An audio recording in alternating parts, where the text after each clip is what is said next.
Ora, boa tarde. Obrigado a todos por estarem aqui connosco, presencialmente ou através das redes, do Facebook e do YouTube, aqui do Centro Liberal. Na nossa tertulia de hoje temos connosco António Nogueira Leite. Eu penso que dispensará muitas apresentações.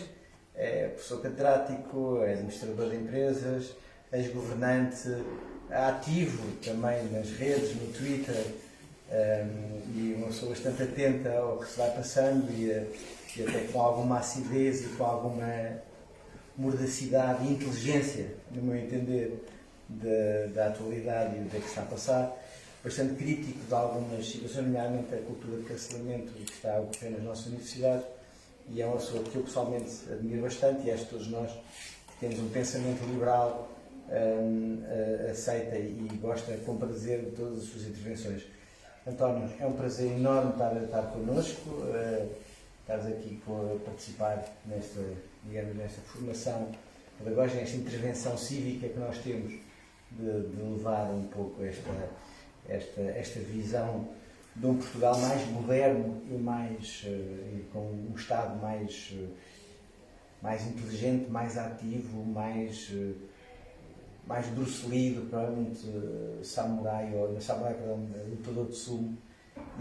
E é um pouco a primeira pergunta para começarmos, e obviamente depois também para as pessoas presentes que possam intervir.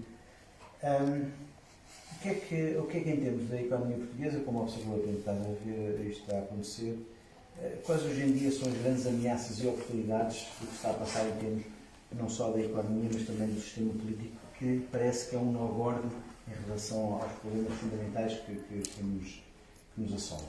É uma pergunta complicada, mas eu acho que... Mas é ampla, posso começar. Primeiro de tudo, queria agradecer o convite, é com satisfação que estou aqui, enfim, com as pessoas todas e pela simpatia do Paulo em convidar.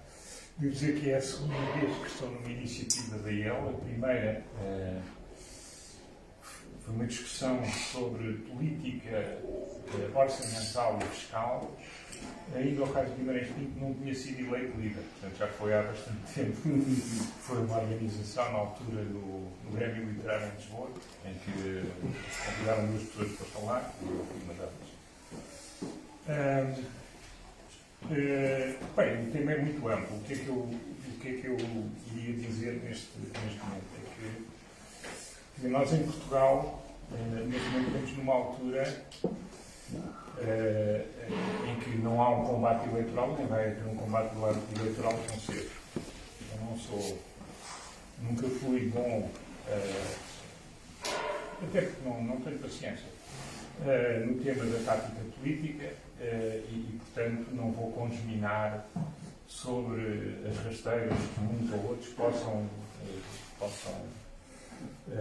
pregar ao adversário para, enfim, gerar uma situação diferente daquela que, enfim, a menos de uma catástrofe que pode acontecer na evolução da atual situação geopolítica.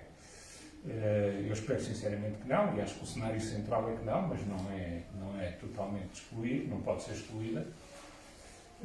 Até numa perspectiva analítica, não pode ser excluída. Mas eu dizia, à parte disso, eu acho que temos mais 4 a juntar aos 19 anos que o PS governou nos últimos 26.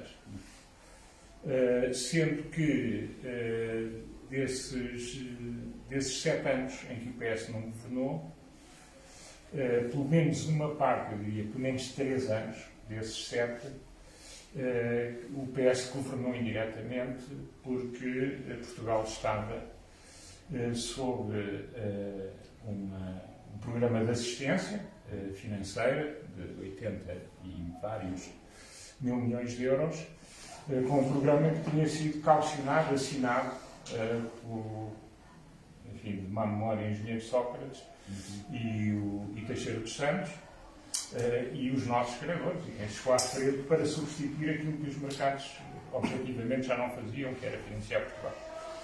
Portanto, livremente, ou pelo menos com alguma margem de manobra, não muita, porque a situação, sempre que o centro-direita chegou ao poder, foi em situações difíceis, neste período, portanto, neste período após 95,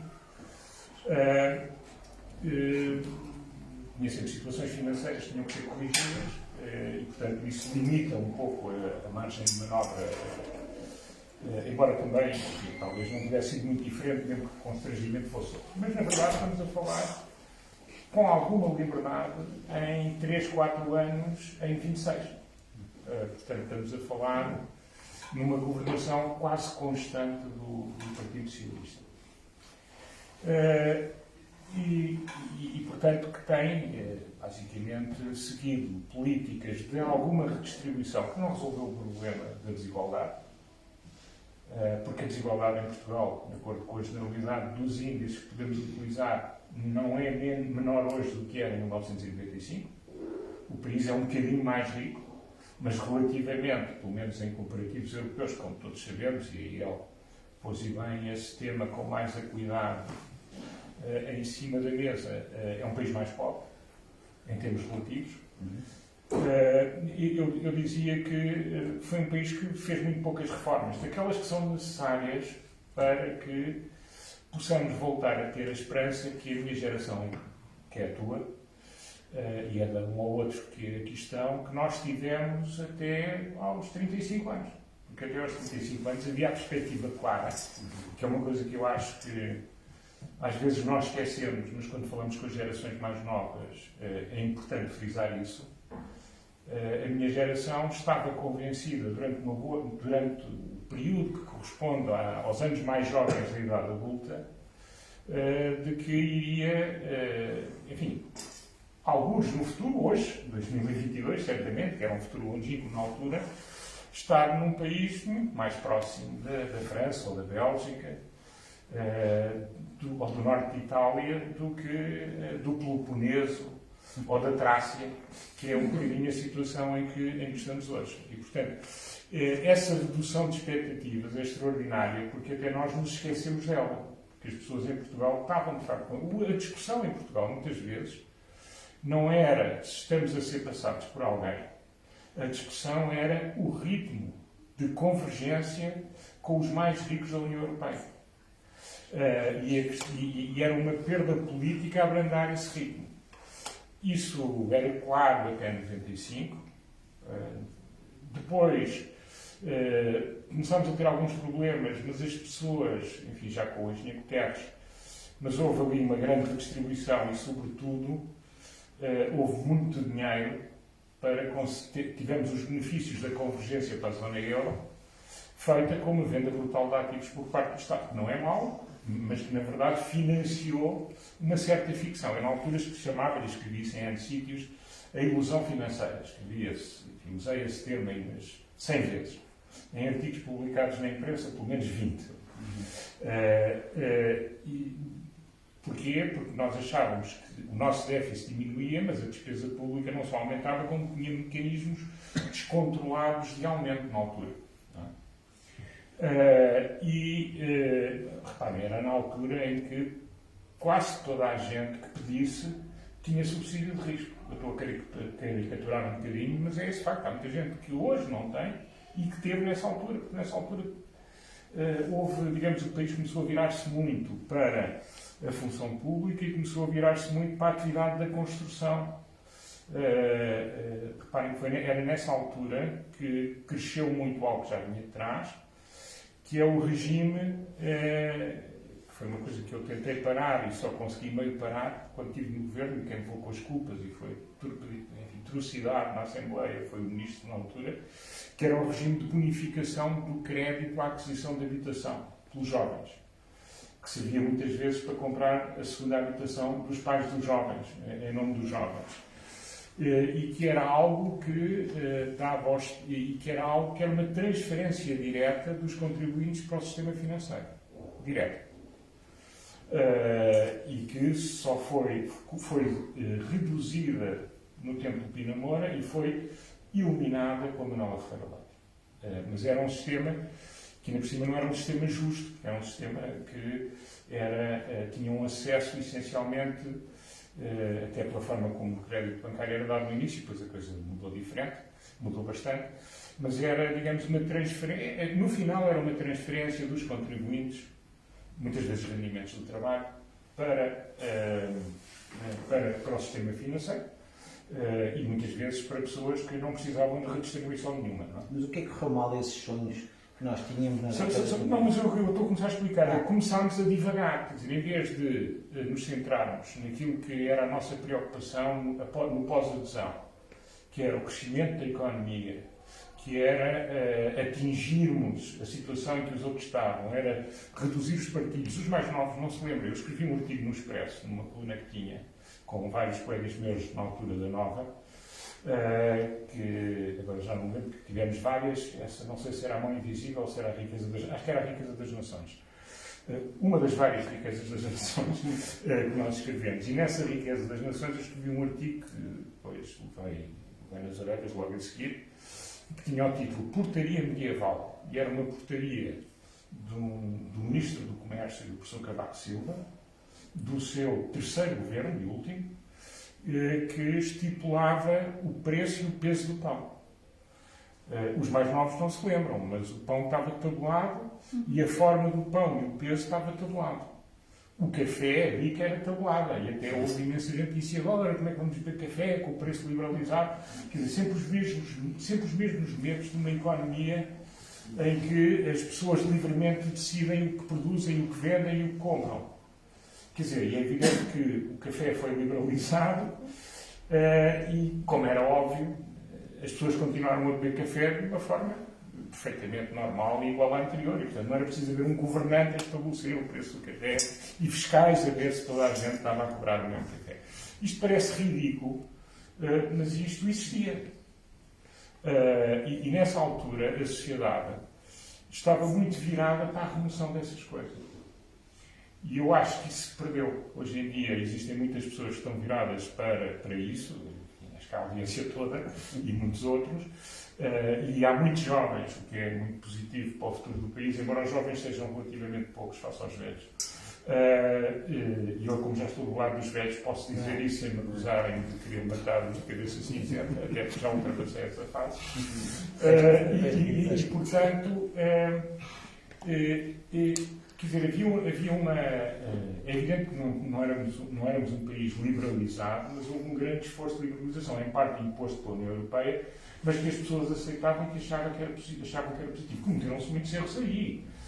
Um dos erros que afetou muito o capitalismo português foi que, por exemplo, nos governos de Cavaco Silva, isso era muito falado por vários, o Joaquim Guiar, que escreve connosco, falou disso várias vezes, é que, em vez de se imunizar adequadamente as pessoas que tinham sido nacionalizadas, os portugueses, porque os estrangeiros não foram nacionalizados, os portugueses foram nacionalizados com imunizações que eram uma ficção do que teria sido uma imunização justa, com o argumento muitas vezes mas no 11 de março aquilo já não valia nada, porque não valia nada por coisas que os senhores fizeram, não foi por coisas policiais nem coisas que tinha feito.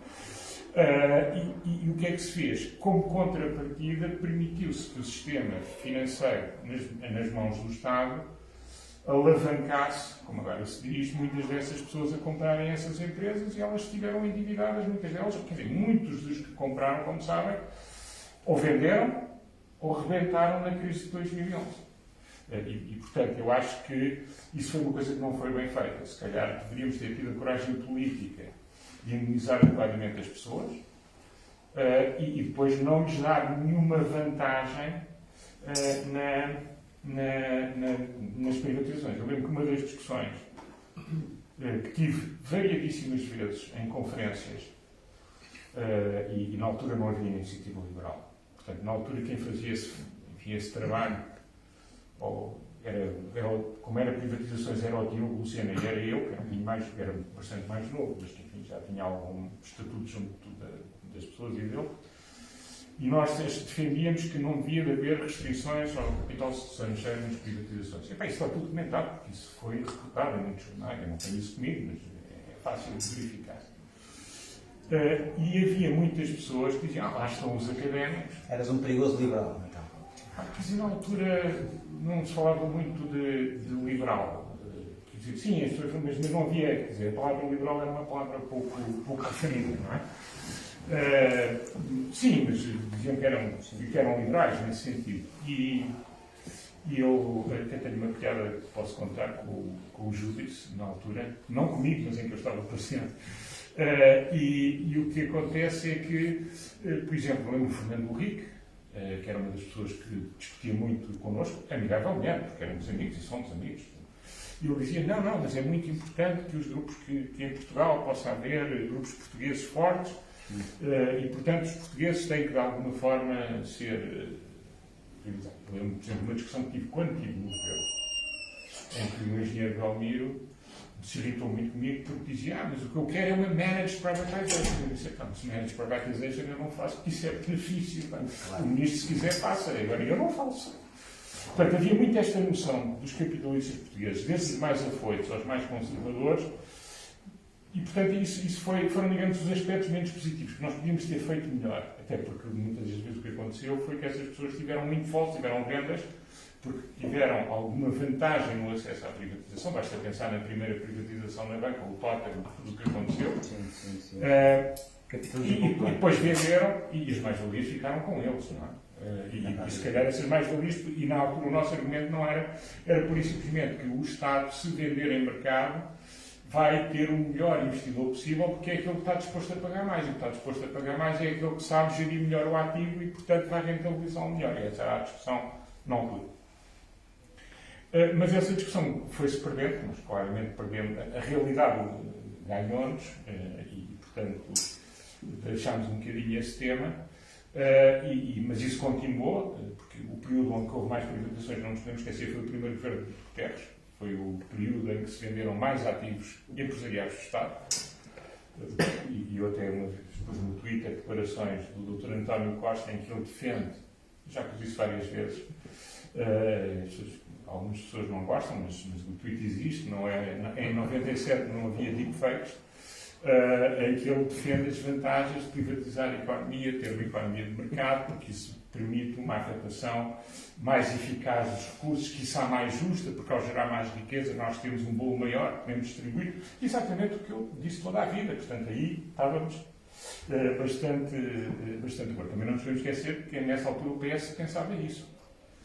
Que era um período em que tínhamos Tony Blair, tínhamos Clinton, e portanto o PS estava com Blair, com Clinton, não estava com Ségolène Royal, essas virtualidades que surgiram mais tarde. Portanto, mas nesse período, o que é que aconteceu? Nesse período eu acho que perdeu-se o ânimo reformista, porque achou-se, já estamos bem, estamos a convergir, vamos entrar na zona euro, somos os maiores. O futebol começou a dar bons resultados e, portanto, as pessoas começaram a achar que vão ver até no futebol. Agora passámos a ir aos europeus e aos mundiais. Que no sublime, isso politicamente teve um efeito. Eu estou convencido que isso foi.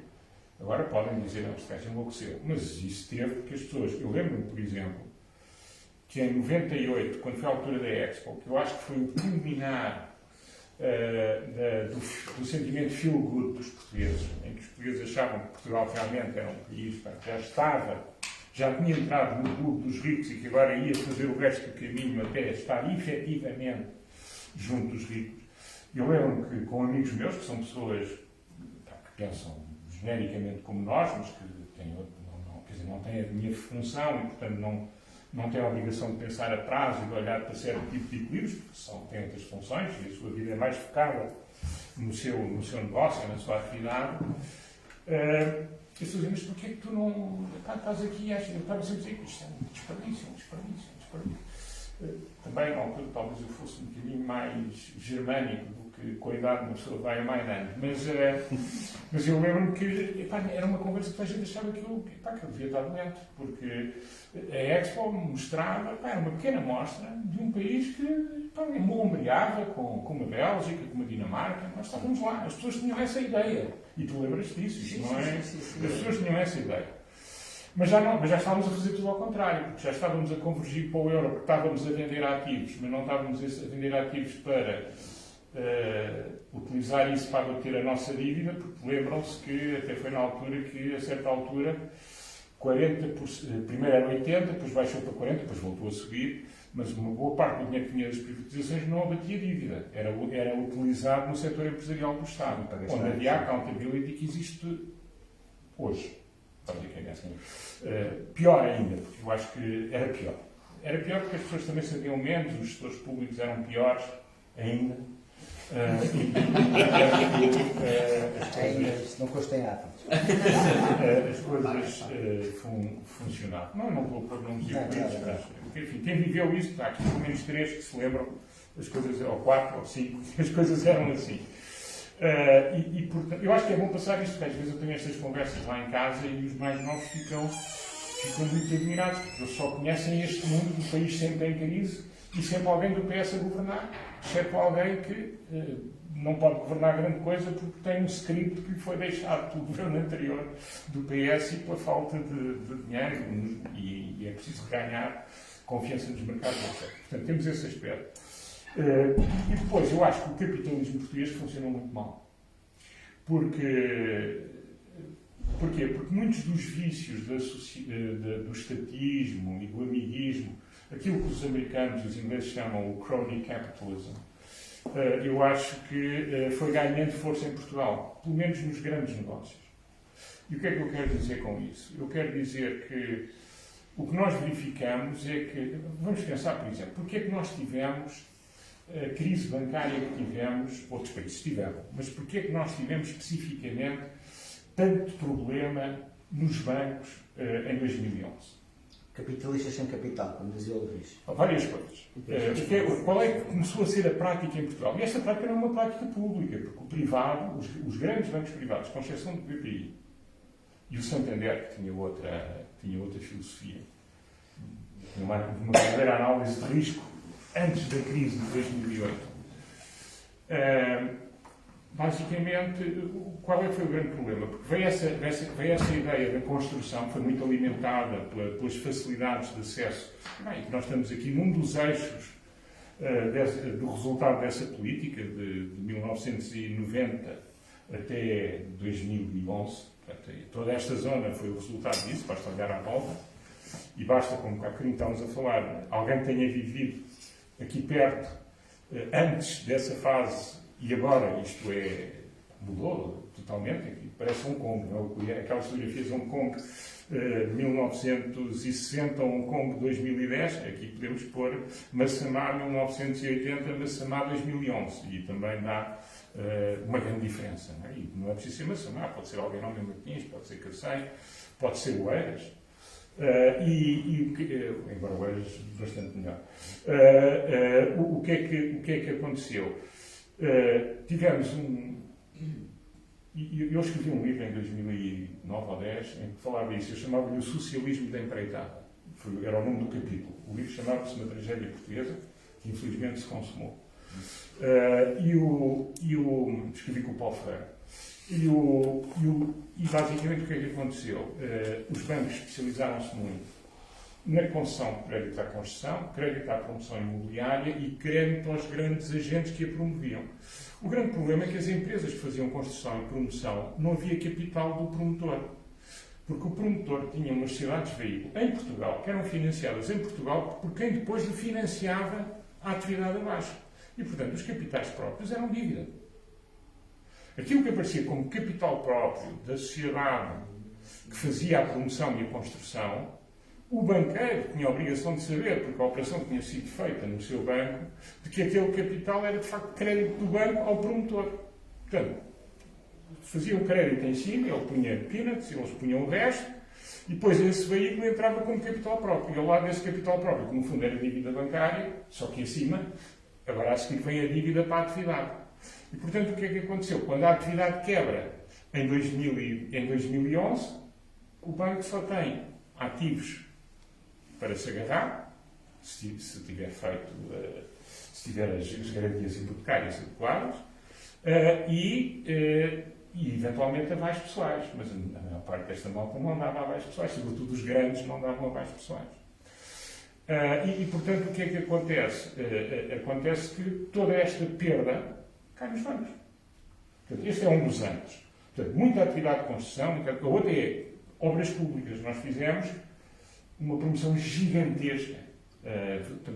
Falamos das autoestradas, mas também podemos falar das PPPs municipais, das PPPs intermunicipais e de uma série de outras coisas para além das autoestradas onde se gastou muito dinheiro. Ora, esse dinheiro era dinheiro de sindicatos bancários onde, felizmente, os bancos portugueses não tinham a totalidade, uma parte, nos grandes projetos tinham uma parte muito grande, mas não tinham a totalidade.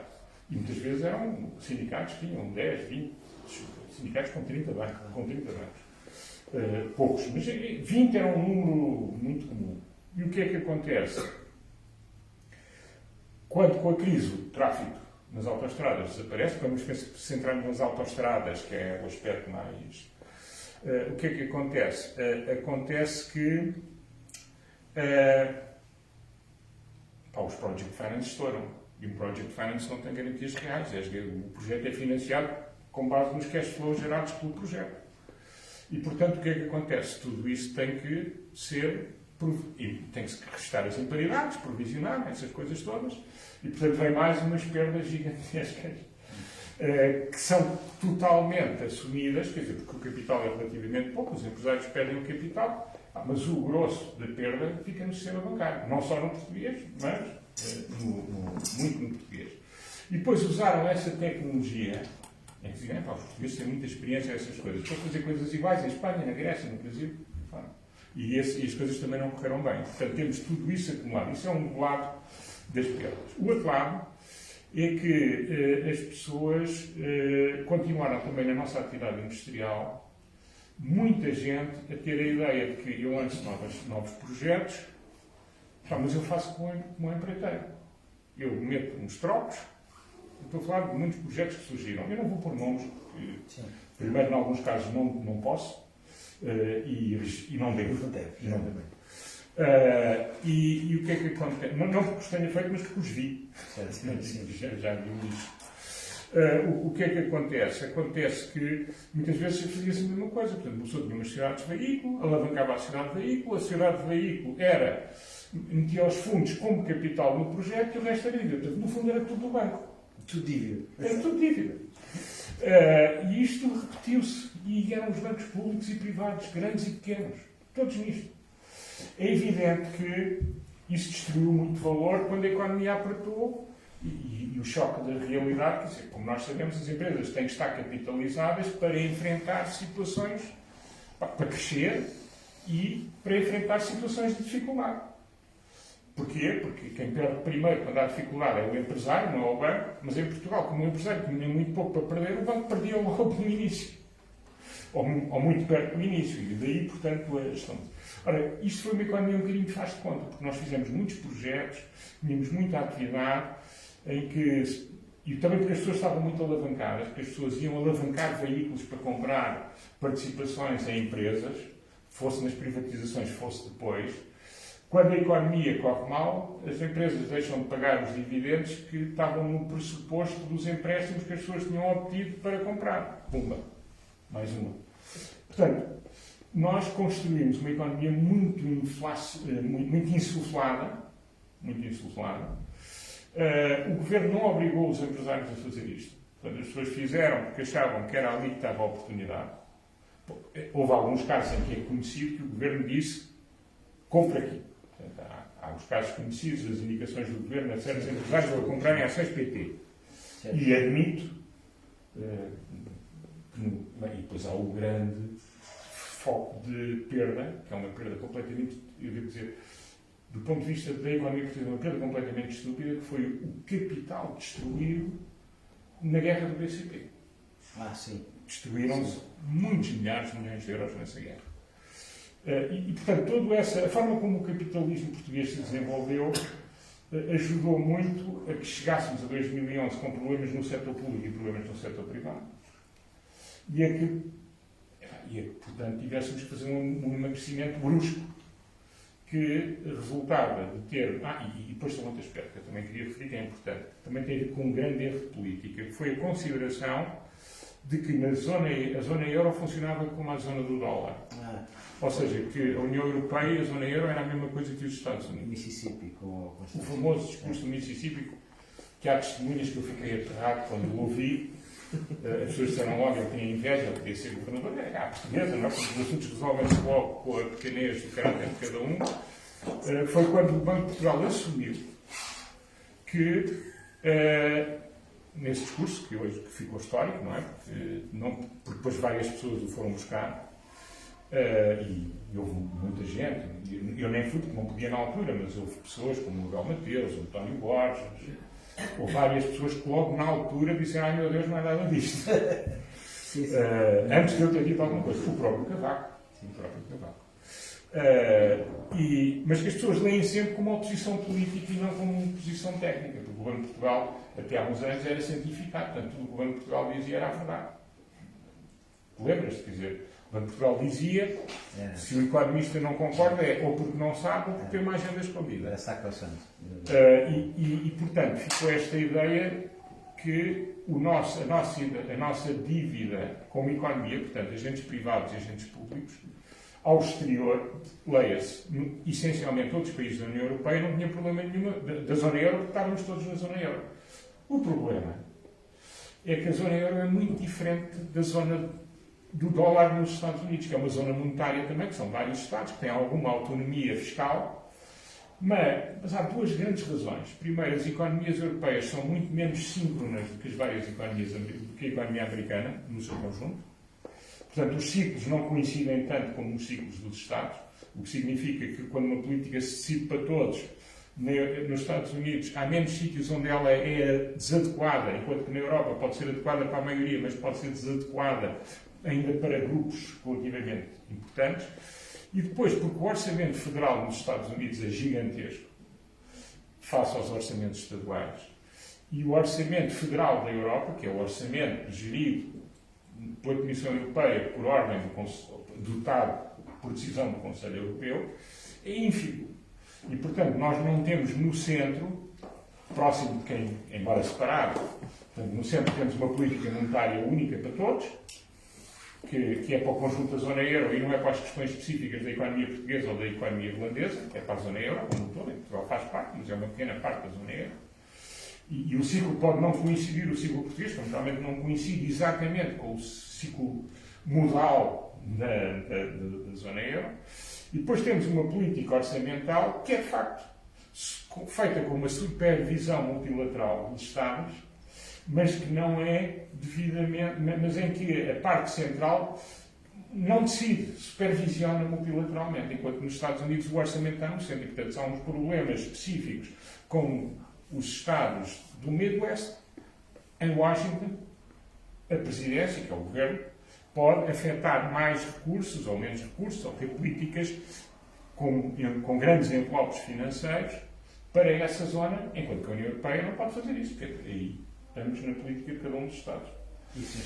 Portanto, o que é que nós temos? Isso é o último ponto que eu queria falar antes de ter mais uma pergunta. Então, o que é que nós temos? Temos deixar acumular em Portugal, e não foi só em Portugal, mesmo se passou na Grécia, mesmo se passou na Irlanda, mas na Irlanda foi por uma razão muito específica, foi só promoção imobiliária, foi só o sistema bancário.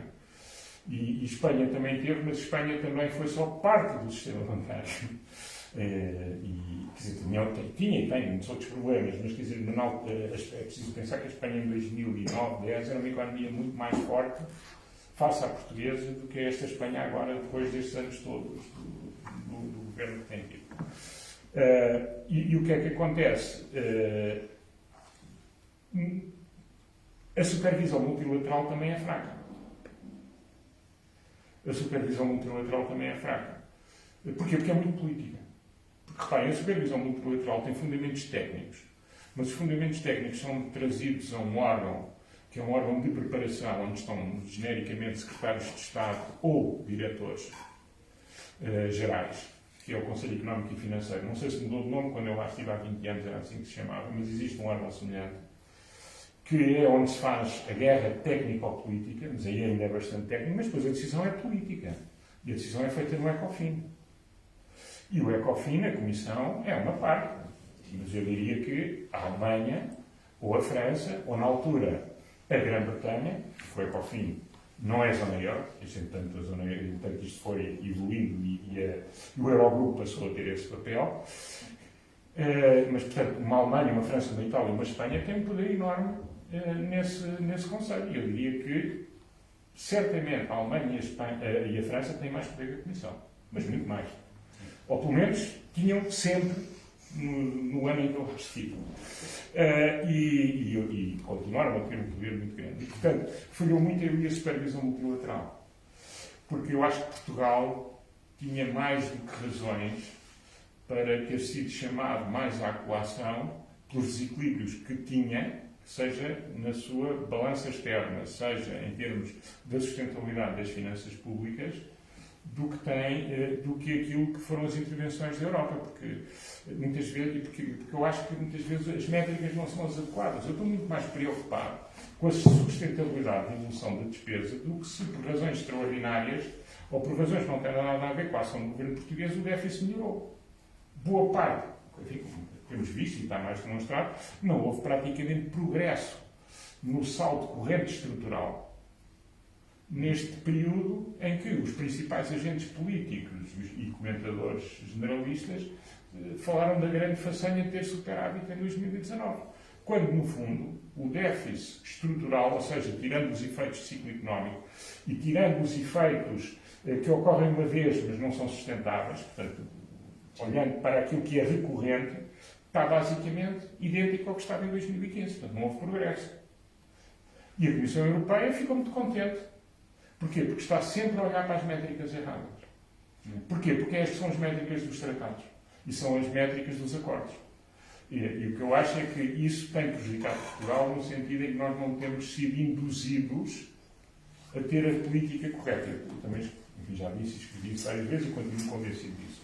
E, portanto, só para dizer, tudo isto fez com que nós nos desfocássemos da questão essencial que é o crescimento da economia, que é fazer crescer este bolo para depois distribuir melhor o bolo. E, portanto, essa é a grande preocupação dos portugueses de 86, e até que vinha atrás, vinha para aí desde 83 a 84, na intervenção do FMI, que vem desde esse período, desde o Hernani, a pôr a casa em ordem, até o princípio da segunda metade dos anos 90, essa preocupação foi substituída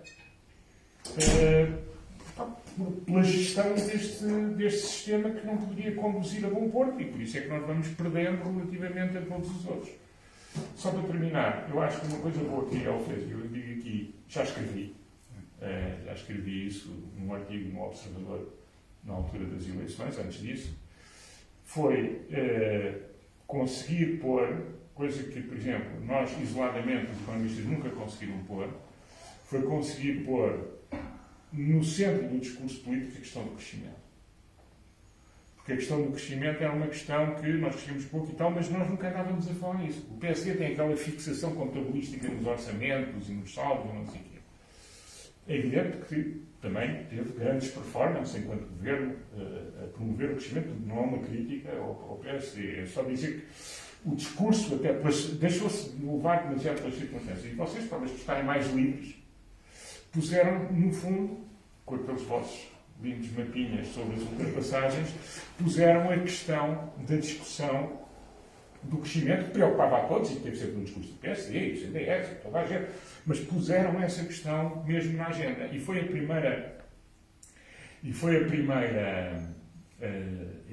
primeiras eleições em que se discutiu o crescimento. Em muitos anos. Eu não me lembrava de discutir crescimento desde os anos 90. Discutimos sempre outras coisas, geralmente déficit e dívida. Mas agora discutimos crescimento.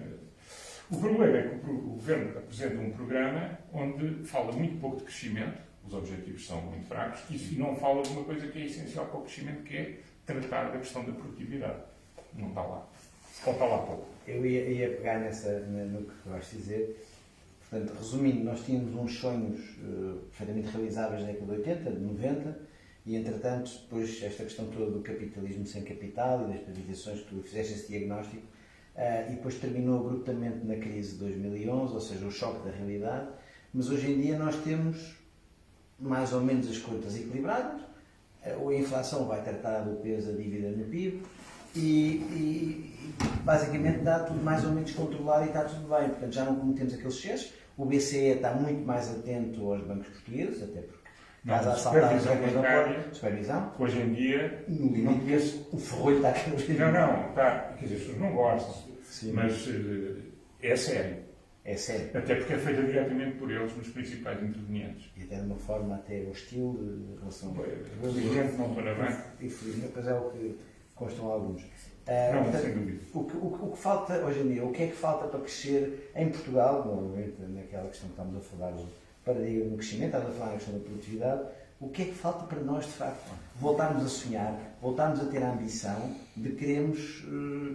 Agora, supostamente, está tudo mais ou menos bem. O governo conta uma história gira de sonhos. Eu acho que não está assim tão bem. Não está assim tão bem. És um otimista. És um otimista ou pessimista? Nunca fui.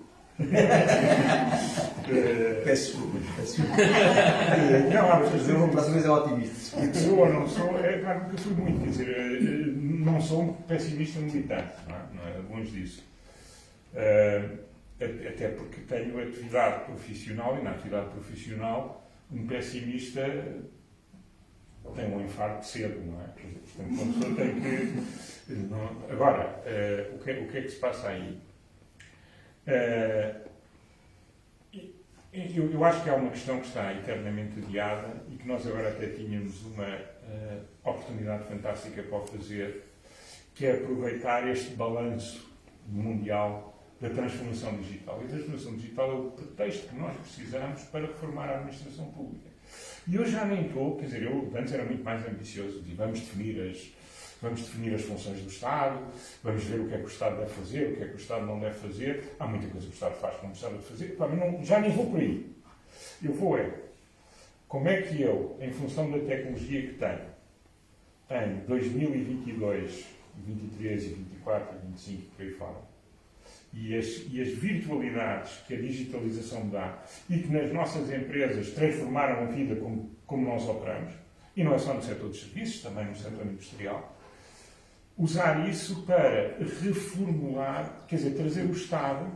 É que o Estado tem coisas do século XXI, poucas, tem muitas coisas do século XX e ainda tem coisas que eu admito que sejam do século XIX. E, portanto, trazer tudo aquilo para o século XXI, reformando os processos, reformando a forma como as coisas estão organizadas, reformando as avaliações, as carreiras, os incentivos, portanto, fazer aquilo que muitos como eu, os mais velhos, andamos a falar há 30 anos, sem nunca acontecer nada.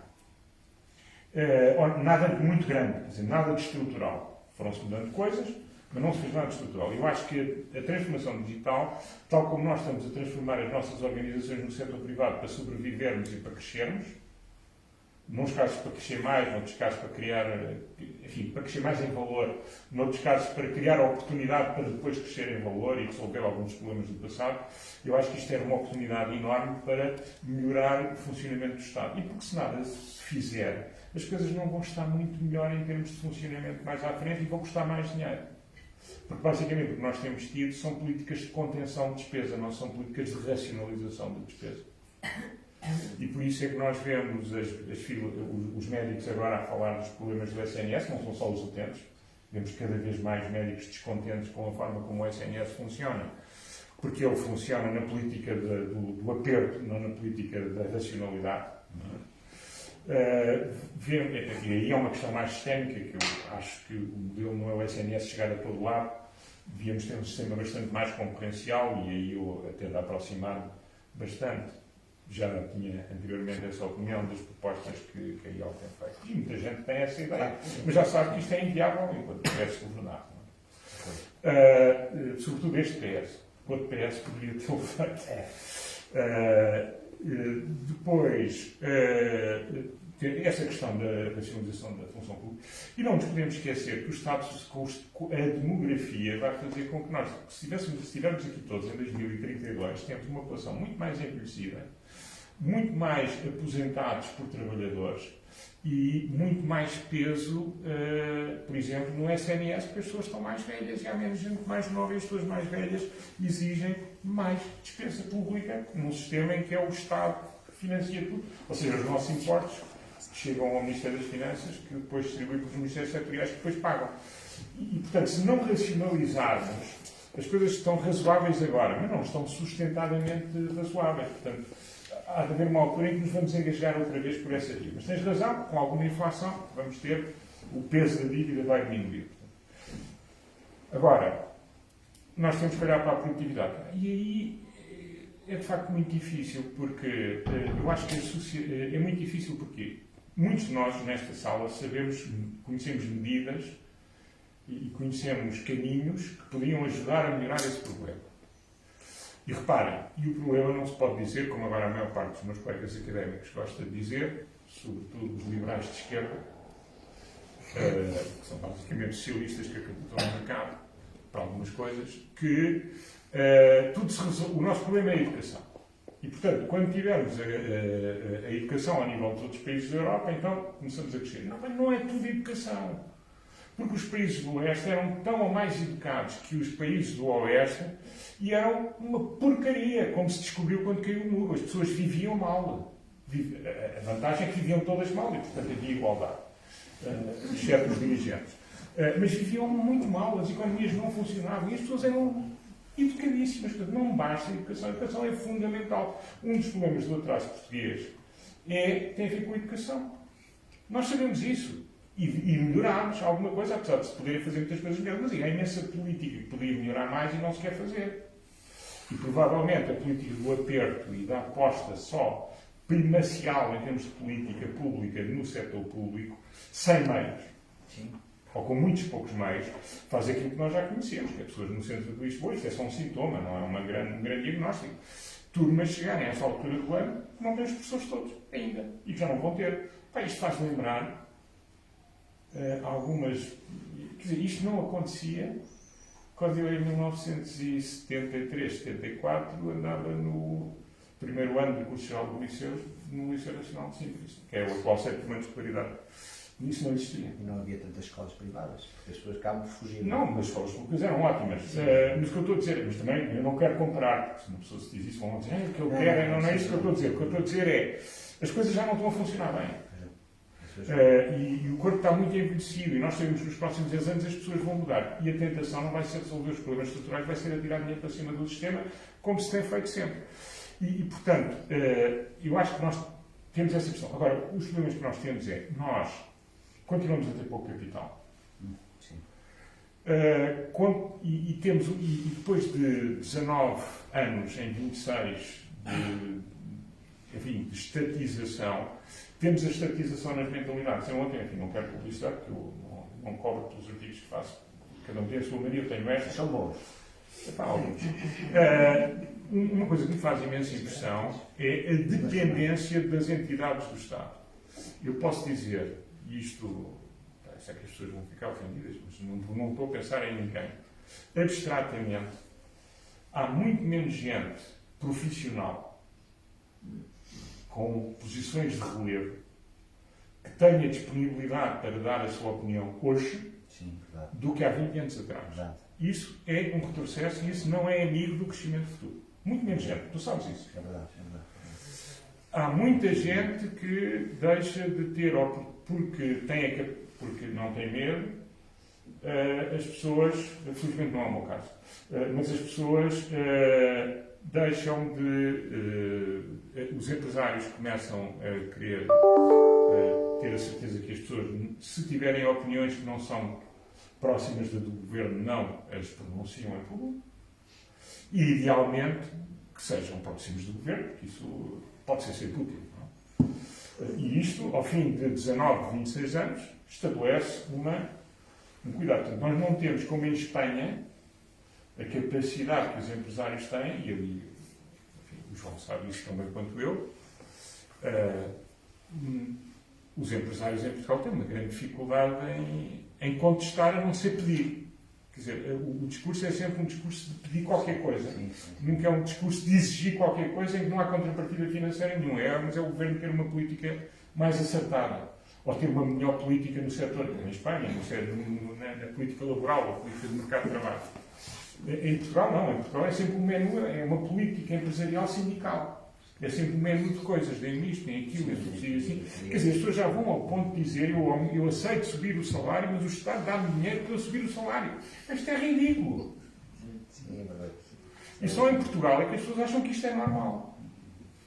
Nós já chegámos a um ponto, a um estado semi-catatónico, em que as coisas que são totalmente esdrúxulas são, pela inteligência, consideradas normais. E não é inteligência política, é inteligência económica. E isto é claramente um erro grande. Depois, outra coisa que é importante é evidente que depois nós, como há pouco capital, nós temos imensas pessoas em Portugal, como se tem visto e temos tido sempre. Há imensa gente em Portugal que tem iniciativa, capacidade e monta coisas. Mas isso tem que ser escalado. Há alguns que têm meios, capacidade, inteligência, têm uma série de coisas e conseguem arranjar alguém de fora que se interesse. Mas nem todos os portugueses vão criar o seu unicórnio, e nem todos vão ter. E em Portugal há poucos privados disponíveis, alguns privados, mas o dinheiro é da União Europeia. Eu, nos vários investimentos em que participei com Business Angels, eu era dos poucos que punha o dedo. E isso faz muita diferença.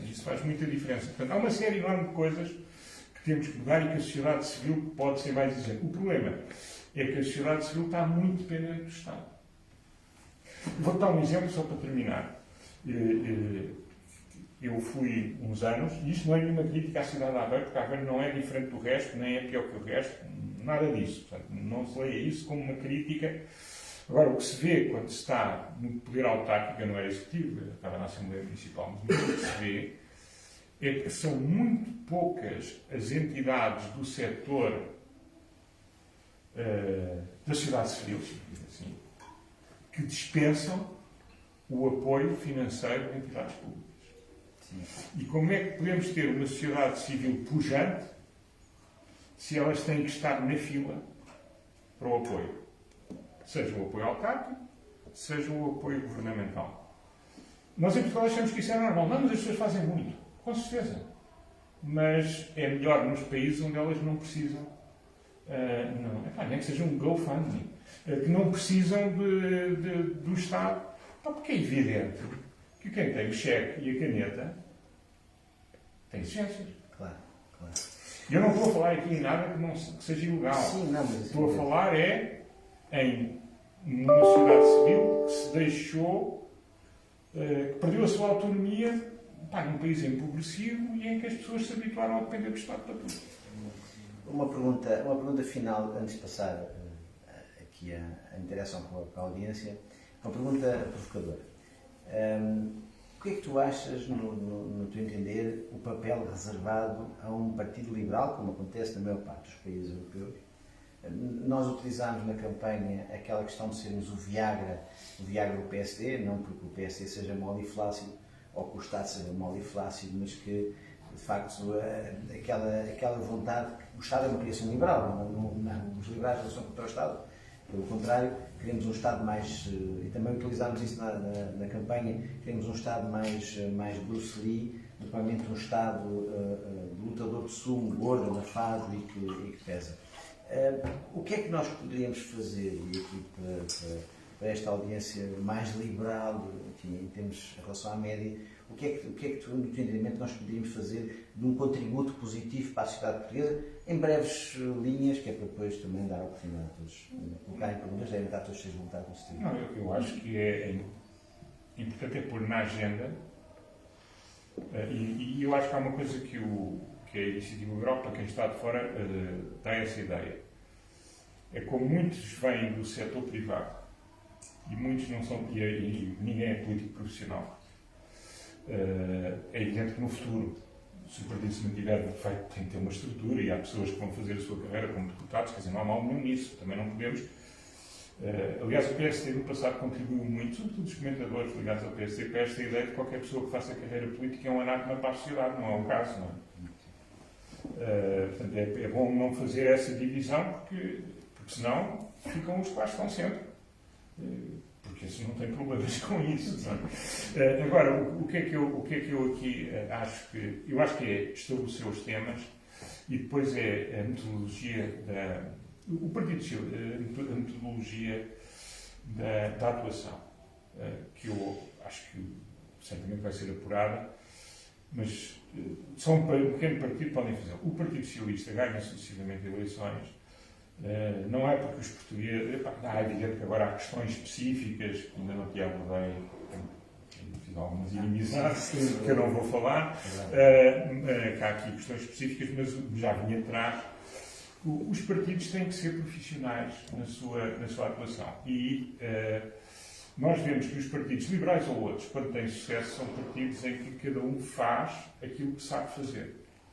Ou seja, além da escolha das mensagens, da mensagem política, é preciso fazer uma coisa que até agora eu acho que a IEL tem feito com grande sucesso, daí ter crescido. Ter-se primeiro implantado e depois crescido. E eu acho que era bom para a democracia que crescesse bastante mais, até porque pensa muitas coisas como eu, e portanto eu gostaria de ver um país em que este contributo fosse importante, mas era dizer que era aqui importante, do meu ponto de vista, uma coisa que eu separo é que eu, por exemplo, eu sei de economia, mas eu não me arrogo a capacidade de se fazer passar as mensagens de um partido em que esteja. A mensagem final que é passada às pessoas não é apenas a minha contribuição. Eu dou a contribuição às ideias e a fundamentação. Mas depois isto tem que ser trabalhado politicamente e tem que ser trabalhado do ponto de vista comunicacional. E eu não sou especialista, eu só sou especialista na primeira parte. Depois há pessoas que são especialistas na segunda e há pessoas que são especialistas na terceira. E eu acho que até agora a IEL tem feito isso bem, porque as mensagens têm passado com grande profissionalismo. E se não passassem com grande profissionalismo, e nisso o Partido Socialista é mestre, elas eu, enfim, com linguagem de economista, a tecnologia da política, a tecnologia de um partido político, a parte tecnológica no sentido económico, é onde o PS tem sido muito mais forte que o PSD. E a IEL nasceu forte nessa área. E, portanto, é bom que cultive a especialização da sua atuação, o apuro das ideias, que é o fundamental, que é a substância, mas as ideias e a substância não valem nada se a gente não conseguir chegar com ela a nenhum lado. E, portanto, esta tradução que a IEL tem feito bem das ideias em mensagens, que apelam, eu conheço muitos, enfim, como tenho uma filha bastante, enfim, de 21 anos, conheço muita gente nessa faixa etária. E a IEL é muito forte nessa faixa etária. E eu acho que uma das coisas que trouxe os miúdos para lá foi a clareza das mensagens da IEL. E isto não acontece por acaso. Quer dizer, o Manuel da Mosca, não estou a dizer que é tudo Manuel da Mosca, hoje disse, mas estou a dizer, se em vez de Manuel da Mosca fosse o professor ABC, que sabe muito política, a desenhar como é que era a mensagem, provavelmente o impacto não tinha sido, naquela geração, aquele que foi com a forma como vocês, com a escassez de meios que eu imagino que tenham, conseguiram fazer. Portanto, eu acho que continuar a trazer estas ideias, eu acho que são muito importantes. É evidente que na IEL, como em todos os partidos, há pessoas que têm uma diversidade enorme de opiniões. Mas, enfim, olhando para a direção tem seguido uma linha que é relativamente consistente. Não as pessoas, mas a direção.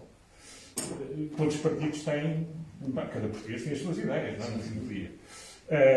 Agora, eu penso que é bom fazer crescer e é bom continuarem a ter este cuidado da eficácia. Porque os partidos, se não forem eficazes, não servem para nada. Têm ótimas ideias, têm ótimas mensagens, têm ótimas intenções, mas nunca tiveram em condições ou de influenciar ou de mandar. E, portanto, o resultado é menor. Eu, durante muitos anos, não tive consciência disso. Quer dizer, eu achava que quem tivesse as melhores ideias ganhava, mas não é possível. Comunicação. Força, Miguel. Ora, boa tarde. E assim, há bocado falou da questão do impacto, por exemplo, do preço tabado do pão ou do café. Não. Há bocado falou do impacto, falou que nos anos 80 e 90, na altura de Cavaco Silva. Isso me atrasa, não foi eu que São falou. Sim, esses preços do pão, do café vinham tabulados. Sim. E como eu sou muito novo mais, nesse tempo nem sequer era vivo, gostaria que falasse um bocado no impacto que teve na sociedade o fim desse tabulamento. Os preços essenciais como pão, como café, como outros. Não teve nenhum dos impactos negativos que se achava que ia ter e teve a vantagem de cada empresário poder adaptar o preço a que cobra em função do serviço que tem, porque, repare, o preço era o mesmo num restaurante que tivesse, por ser um restaurante de mais luxo, ou um café, quer dizer, e que era o mesmo na Tasca da Aldeia ou num café localizado, onde a renda fosse maior, os salários eventualmente maiores, e muitos outros custos maiores. Portanto, permitiu adaptar as pessoas o pricing ao custo da sua operação. E ninguém deixou de beber café porque o café se liberalizou. E depois tem uma outra grande vantagem, não tem apenas a ver com isso, tem a ver com os desenvolvimentos todos da atividade de distribuição e da produção. Vocês, mais novos, têm a grande vantagem de comer bom pão, que era uma coisa que no passado as pessoas só comiam fora de Lisboa. O pior pão do mundo... Era o Luís, não sei se era o mundo, mas era o pior pão de Portugal, de certeza, era o pão de Lisboa e do Porto, mas eram horríveis. E era sempre o mesmo. Só havia aquele pão. E a partir do momento em que os senhores ministros deixaram de fazer portarias a tabular qual é que era a composição em termos de cereais do pão, qual era a forma do pão, quanto era o custo do pão, criou-se esta riqueza bestial que hoje em dia, em qualquer localidade de Portugal, há bom pão. Portanto, eu acho que não houve nenhuma perda, só houve vantagem. É evidente, o ministro teve um bocadinho menos de poder, porque deixou de definir o preço do pão. Eu acho que Portugal viveu bem com isso.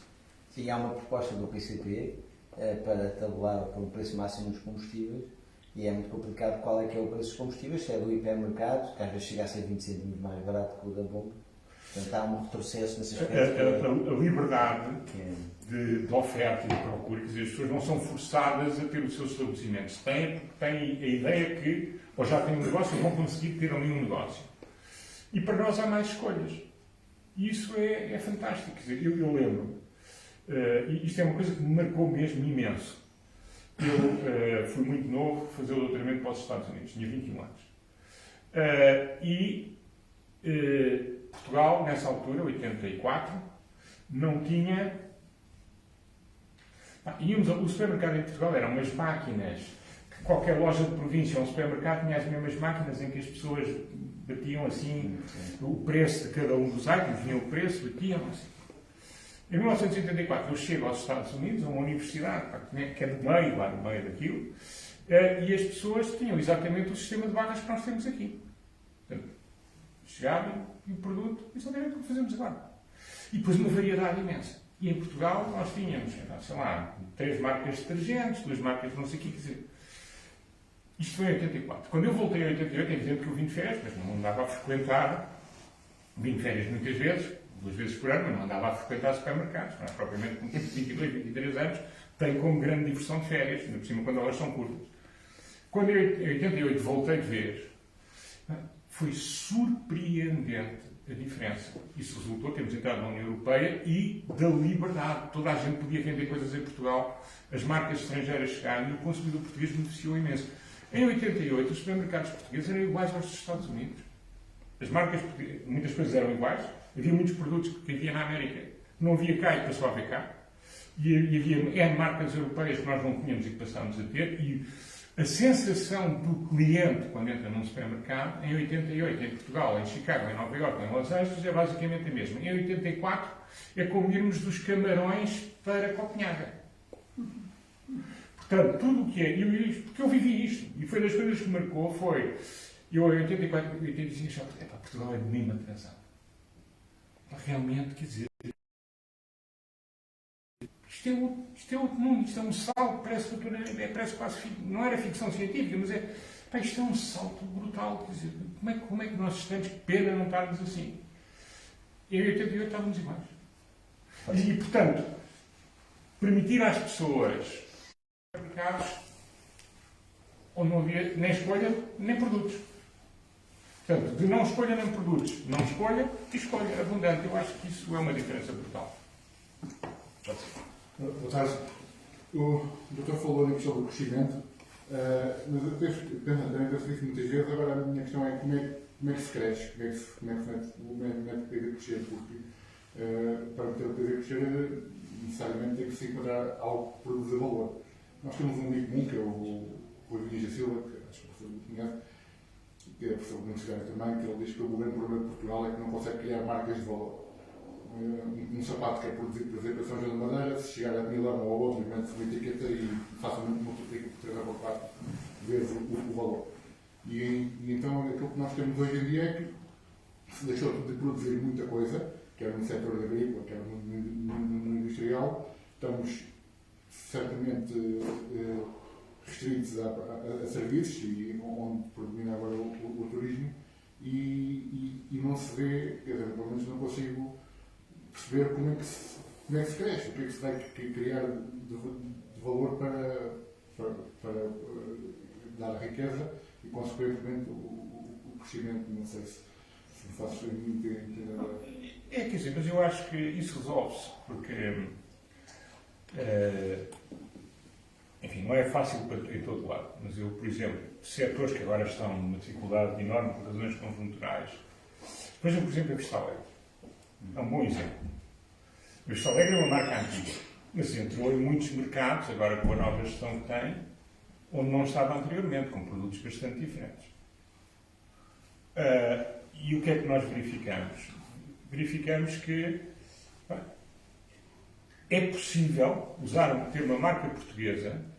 Se fores a Madrid, vários dos melhores restaurantes têm Limoges e têm Vista Alegre. E em muitos outros sítios. E não é uma marca que o espanhol médio saiba que existe sequer. Nós sabemos, mas o espanhol médio não sabe. Eu não sou especialista em marketing. Agora, eu vejo muito valor que está a ser criado, produtos portugueses, que as pessoas já nem sabem se são portugueses, mas são promovidos e criados por empresas portuguesas. Portanto, quer dizer, não há razão nenhuma para que nós não possamos, numa grande parte dos... Veja a metalomecânica. A metalomecânica portuguesa hoje é bem considerada em todo o lado. É evidente que não estamos a falar de produtos de consumo. Mas há marcas que nasceram da iniciativa de portugueses, alguns dos nossos unicórnios, são conhecidos em muito mais sítios, até mais do que em Portugal, e surgiram daqui. Portanto, eu acho que, embora eu não o marketing, eu tenho sempre algum colega que sabe de marketing, não sou eu sei de outras coisas, mas eu acho que não é inultrapassável totalmente. O que acontece é que muitas vezes é que uma pessoa, para subir na cadeia de valor, precisa de capital, e muitas vezes nós também não temos, as pessoas não se juntam, há muito pouca fusão e aquisição de empresas que se calhar funcionavam melhor juntas do que estando separadas, concorrendo entre si, mas sendo muito pequenas, quer no mercado nacional, quer no internacional. Os nossos bancos de investimento, também não, enfim, hoje em dia já não há praticamente, mas também essa atividade, como havia as privatizações, estavam todos focados nas grandes operações promovidas pelo Estado e pelas grandes empresas, e portanto não houve. E depois o empresário português gosta muito de ser o melhor da rua dele. E muitas destas coisas precisam de capital, precisam de muita disciplina. Eu vou-lhe dar um exemplo. Na minha empresa, eu a certa altura vendi, porque eu não tinha fogo para fazer aquilo. Vendi, ainda lá estou, tenho determinadas condições, mas eu percebi que era o maior da minha rua, mas para ser grande no meio dos grandes não era com o capital das pessoas, e a certa altura dissemos, agora temos que vender. Agora temos alguém que nos dá na cabeça com força quando as coisas correm mal, antes era só a nossa carteira que perdia, agora perde a carteira e levanta na cabeça, mas as pessoas têm que ter a noção que sem capital não se cresce. E quando uma pessoa não tem o capital, tem que encontrar formas, e hoje em dia não é só em Portugal, quer dizer, a quantidade de investimentos que têm sido feitos em Portugal por entidades não portuguesas na indústria, nomeadamente espanholas, onde de facto há dinheiro. Ou há mais que em Portugal. Sim. Portanto, é uma questão de atitude, e é uma questão... E depois tem outro aspecto, que no discurso político, isso mudou um pouco, no discurso político, quer os mais conservadores, quer os mais à esquerda, criou-se muito esta ideia de que bons eram os pequenos. Não é? Sim. Quando alguém que é pequeno, a não ser que não crescer, se ao fim de 20 anos ainda é PME, Sim, quer dizer, então alguma coisa não correu bem. E nós temos muitos incentivos que são negativos para as empresas que crescem. Basta pensar que nós tributamos mais os lucros das empresas que têm lucros maiores. Uma coisa que nós queremos é incentivar os mais pequenos a crescer para ter lucros maiores. Nós não queremos que os mais pequenos continuem pequenos. Portanto, há N coisas para fazer. Que é difícil? É claro que é difícil. Isso é muito difícil, mas... E eu estou à vontade. Há pessoas muito mais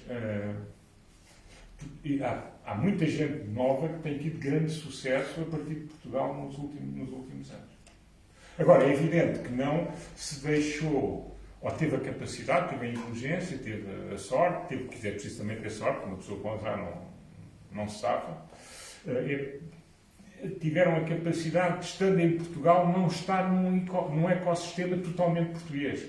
Conseguiram ter clientes fora, investidores fora, fornecedores, advisors de fora, quer dizer, nós temos que ver o país como uma plataforma onde gostamos de estar, mas não nos cingirmos a... Eu dou um exemplo, porque senão isto é um exemplo pré-histórico, mas havia uma empresa portuguesa que teve um sucesso brutal, que tinha uma tecnologia fantástica, que era a EasyPhone, lembras-te? EasyPhone, sim. Tecnologicamente eles eram fantásticos, vários tipos internacionais, na altura era não executivo na Vodafone e os lá os ingleses todos. E eles disseram, vocês têm que crescer para o mercado português, vocês vão ganhar a escala, e eles quiseram crescer por eles sozinhos. Não havia capital, rapidamente a vantagem tecnológica desapareceu, um projeto fantástico, de pessoas fantásticas, super capazes, super inteligentes. Mas a certa altura uma pessoa tem que partilhar. É melhor ter 2% de 1 milhão do que ter 100% de 200.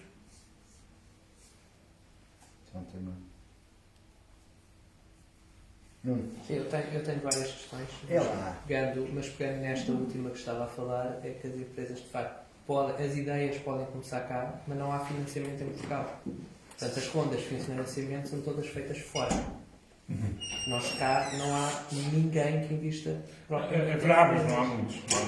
Portanto, todos os unicórnios portugueses, a Farfetch, a Fedzai, a OutSystems, todos eles começaram cá, pegaram nas coisinhas, foram-se embora e começaram lá. Depois realmente têm polos grandes em Portugal. Sim. Mas, efetivamente, a empresa já não é portuguesa desde quase o início. A ideia começou, mas os todos voaram. Mas, por acaso, as minhas perguntas são um bocadinho fora deste tema. E a primeira pergunta que eu gostava de fazer é: acha que temos menos liberdade hoje para pensar e falar do que tínhamos em 76 ou 75? Isso não me lembro. Porque nessa altura eu era uma criança. Em 75 certamente não. Isso não lhe sei dizer. O que eu sei dizer é naquilo em que eu vivi como adulto. Eu acho que as pessoas têm mais cuidado com o que dizem hoje do que há 20 ou 25 anos atrás. Então, temos menos liberdade hoje do que tínhamos há 20 anos atrás. É a conclusão. Pegando nas palavras daquilo que foi dizendo... Liberdade de facto. As pessoas autocensuram-se. É como antes do 25 de Abril, eu lembro perfeitamente. Eu era bastante falador e lembro perfeitamente da minha mãe várias vezes me dizer que as conversas que temos cá em casa não são para repetir na escola. E o meu pai não era nenhum revolucionário e foi sempre direita. Agora, não era da situação, tinha opiniões, mas não as podia ter em público. Não estamos nessa situação, nem um pouco, mais ou menos. Mas as pessoas autocensuram-se imenso. Ao ponto das pessoas às vezes não quererem ser vistas junto de alguns que são demasiadamente livres. Já chegou a esse ponto. Que há 25 anos não existia. E as universidades, que será um polo de liberdade, hoje em dia estão com a cultura de cancelamento bastante. Não é? Sim. Assustadora. Mas, Se me deixam falar, isto vai ser bom. Consegue-nos explicar como é que se pode ter superávit com uma dívida de cento e muitos por cento do PIB? Porque eu nunca consegui perceber como é que se diz que se tem superávit e depois olha-se para a dívida e é o quê? E o PIB, e é sobre o PIB em valor nominal, e o PIB agora vai crescer muito mais em termos dos números que nós vemos, porque vai ter crescimento real vezes inflação. E, portanto, vamos ter a base do rácio a subir e, portanto, nós vamos sentir-nos cada vez menos endividados. Isto é muito mau para outras pessoas. São, por exemplo,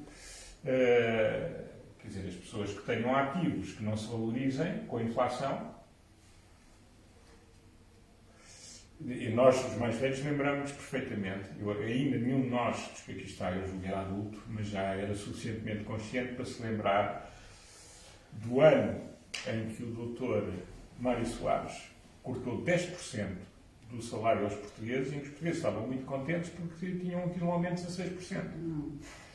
Porquê? Porque a inflação foi 26% e o aumento foi 16%, e portanto as pessoas perderam 10%. Tiveram uma quebra de salários reais, como não tivemos no período da Troika, mas estava tudo. As pessoas só percebiam depois que o dinheiro não chegava. Mas depois a culpa já não era do governo, o governo até os tinha aumentado, a culpa era dos preços que estavam a subir. Como se os preços tivessem assim uma. Leva à questão económica, que é. Eu sou um federalista convicto, portanto eu continuo a achar que a União Europeia só tem duas opções: ou avança para o federalismo, ou vai se desmoronar e vamos ter problemas gravíssimos, e em que a Rússia é apenas um exemplo deles, que se está a passar hoje. E se calhar o Putin fez mais para a União Europeia neste último mês do que se calhar todos os europeus juntos fizeram durante 20 anos. Acha que o euro foi um erro sem termos uma política económica única e sem termos realmente uma Europa federalista, ou pelo menos financeiramente federalista? Não, quer dizer, o erro obviamente foi uma construção imperfeita, foi o melhor que se fez com o que se conhecia na altura. Acho que teve aqui dois problemas. Um primeiro problema foi que um dos mecanismos que era suposto funcionar e que toda a gente diz que funciona, eu que já lá estive, acho que não funciona, que é o mecanismo de supervisão multilateral. E foi corroído logo no início, porque uma das primeiras exceções, as pessoas aí, os muito novos não se lembram, não é preciso ser tão velho quanto eu para se lembrarem, as primeiras exceções com o euro na supervisão multilateral, uma delas foi com a Alemanha. E por isso a gestão tornou-se, do meu ponto de vista, excessivamente política e demasiados trade-offs políticos. E, portanto, nós, como a supervisão fraca de Portugal, devia ter sido chamado a corrigir a trajetória muito antes do período em que as coisas aconteceram. Mas não aconteceram. E depois eu acho que fez-se alguma coisa eu acho que para um país como Portugal, alguma mutualização. Portanto, um orçamento federal maior dá-nos jeito. Porquê? Porque o que vier para nós vem um custo de vida mais baixo. Eu se calhar, há 20 anos não defenderia isto, porque dizia, não, nós temos que ajustar, mas é mais vale o possível do que o ótimo. Bom, às vezes, e eu acho que, se caminharmos nesse sentido, mas isso é uma posição que, em todos os partidos, há pessoas com visões muito diferentes. Eu acho que, havendo o euro, eu não me importo de ceder soberania do Estado português, que não é minha, quer dizer, é minha enquanto cidadão, mas não sou o que mando, nem pouco mais ou menos, não é? E a maioria nem costuma decidir o que eu gosto. Ceder alguma dessa soberania a quem faça numa arquitetura que seja mais próxima das zonas monetárias ótimas que resolvem os seus problemas melhor. Portanto, não tenho grande problema com isso. Admito que isso não seja a posição da IEL e que haja muita gente aqui que possa discordar por princípios ideológicos, mas eu não sou um liberal pelas leituras. Eu tornei-me liberal na minha atuação, e agora já vou contar a história do Júdice. A história do Júdice não se passou comigo, eu estava lá, mas eu era muito novo, eu tenho menos de 20 anos quase que ele, não é? Às vezes as pessoas não esquecem, não têm essa noção. E estava com o Diogo Luceno e o António Pinto Barbosa aí, porque ele era o diretor do jornal, entre as suas 600 mil atividades, do semanário que era o jornal onde havia a Mão Invisível, que nasceu com o Jorge Braga de Macedo, o António Pinto Barbosa, António Pós, Manuel Pinto Barbosa e Diogo Lucena, e depois foram entrando pessoas mais novas à medida que se iam doutorando, e eu acabo. Isto é abanar as coisas, porque tinha havido um grande abano, nem eu me lembro bem, também era novo, com o grupo do OFIR, a partir do CDS. Primeira coluna liberal no jornal português. E eu lembro que ele dizia virou-se para nós e dizia, mas vocês deixem-se de coisas. Há 6 liberais em Portugal e só aqui estou a ver 3.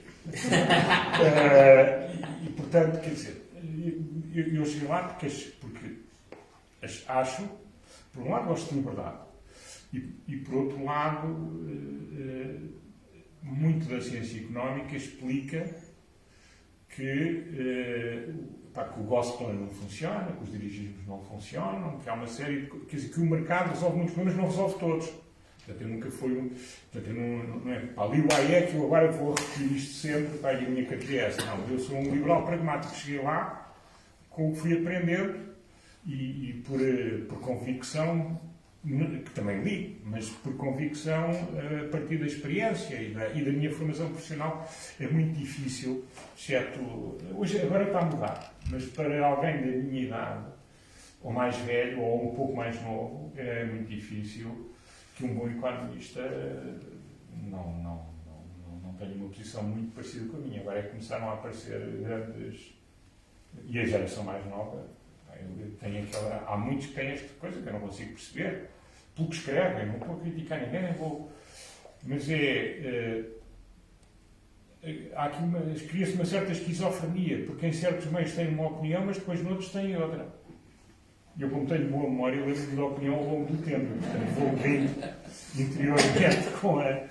E portanto, é evidente que os mercados são uma melhor forma de afetar os recursos. Quando os mercados funcionam, quando são competitivos, quando existe informação razoável, etc. Quando não são, há intervenções, mas a intervenção melhor não é o Estado produzir e o Estado afetar a produção às pessoas. Ou o Estado definir como é que tudo tem que ser feito, porque não é impossível. Agora há uns tipos malucos, há umas pessoas que acham, não, isto agora com o aumento da data science nós podemos fazer os russos falharem, eu digo. E não há nenhum economista que tenha tido sucesso a aplicar os princípios que aprendeu que acredite nisso. Posso chegar a esse ponto. Leva uma outra pergunta. Como é que alguém que é economista consegue ser de extrema esquerda? Isso tem que perguntar a ele. Isto era uma provocação. Última questão. Desculpa, Paulo. Falou há pouco na educação. E que a educação hoje temos muito mais gente formada e tudo isso, mas e o nível dessa formação? E sendo professor, isto eu faço essa pergunta porque eu chego ao secundário, olho para o secundário e hoje em dia os miúdos passam todos, independentemente do que sabem ou não sabem. Como é que eu vou chegar a uma universidade e exigir qualidade se não os preparo para lá chegarem? Portanto, não só a falta de professores, também o nível de ensino, ou a exigência do ensino, com as passagens. Quer dizer, hoje um professor para chumbar uma pessoa é preciso quase fazer um requerimento de 25 linhas e tirar autorização, sei lá, à União Europeia para poder chumbar a pessoa.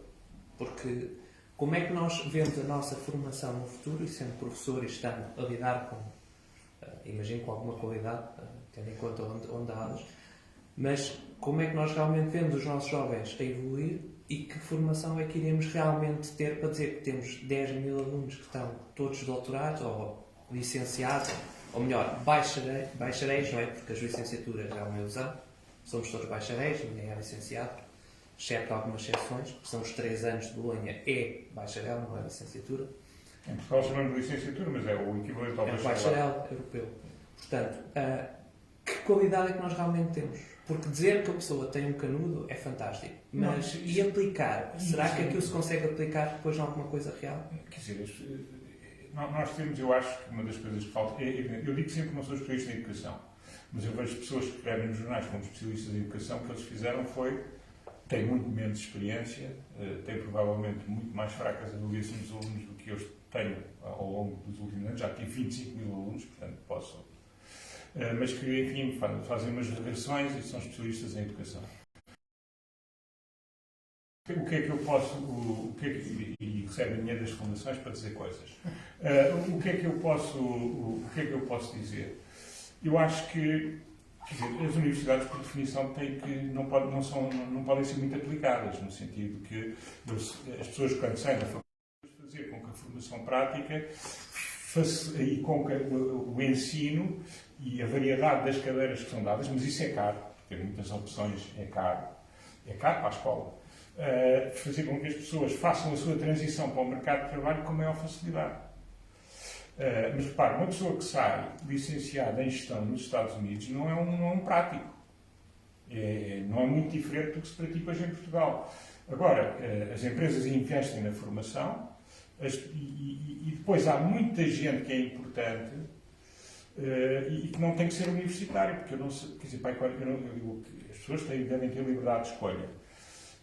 Mas se de repente todos quisermos ser licenciados em filosofia, o impacto na economia é diferente do que se desses 100 que todos decidiram ser licenciados em filosofia, Houve alguns que se licenciaram em Engenharia, outros em Matemática, outros em Computer Science. Houve outros que não se licenciaram, mas têm uma forte especialização tecnológica e técnica de nível intermédio superior em áreas que são áreas fundamentais para o funcionamento das economias e das sociedades atuais. Quer dizer, eu preciso ter várias especializações em diferentes níveis a funcionar. Eu estou convencido que se estivéssemos em Portugal, fôssemos todos doutorados, o país era pior. Não tenho dúvidas. Agora, eu não estou a dizer que os doutorados são piores. Cuidado, atenção. Glória? Desculpa, Fernando. Eu tinha razão.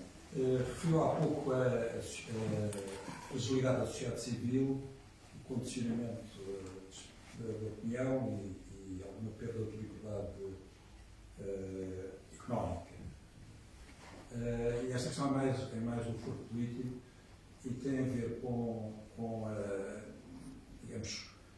a estranheza que eu, ao longo dos anos, fui desenvolvendo em relação ao afunilamento da direita portuguesa, em particular ao ponto de, em 2019, terem surgido a Iniciativa Liberal e o Chega, e a Iniciativa Liberal, em rigor, num país europeu, seria um partido de centro, no espectro político. E, portanto, realmente, claro que se percebe a origem do 25 de Abril e, portanto, estes anos todos de condicionamento que nos colocam numa posição exatamente oposta aos países de leste, mas realmente os partidos que historicamente representavam a direita, o CDS, não o partido de sempre, o PSD, ainda hoje se afirma um partido de centro-esquerda. A Iniciativa Liberal, a aparecer, está hoje em dia a representar, de certa maneira, a direita, mas no fundo, num país europeu convencional, seria um partido de centro. Portanto, não lhe parece, de alguma maneira, realmente, grande parte das dificuldades que nós temos também tem a ver com o facto de a direita não ter as correntes tradicionais conservadoras, nacionalistas, devidamente representadas e, portanto, isso fazer do Partido Socialista, de alguma maneira, o centro do espectro político português, não é? Eu vou-lhe dizer eu acho que muitos dos problemas da direita em Portugal são culpa da direita.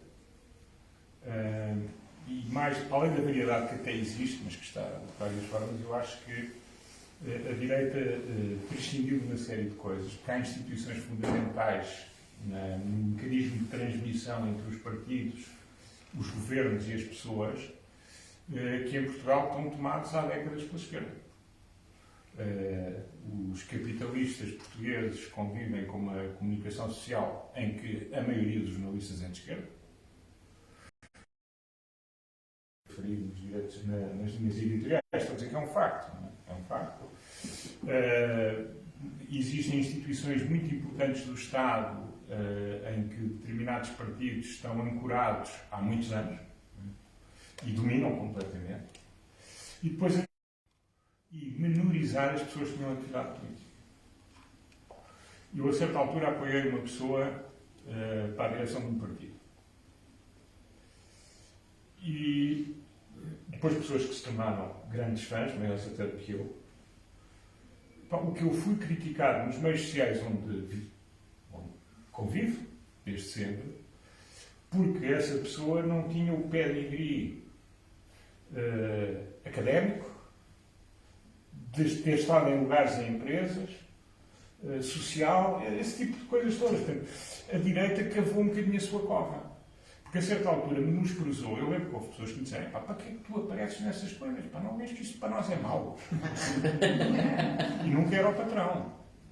Eram outras pessoas. Aliás, resultou nisto agora, em que ninguém diz nada.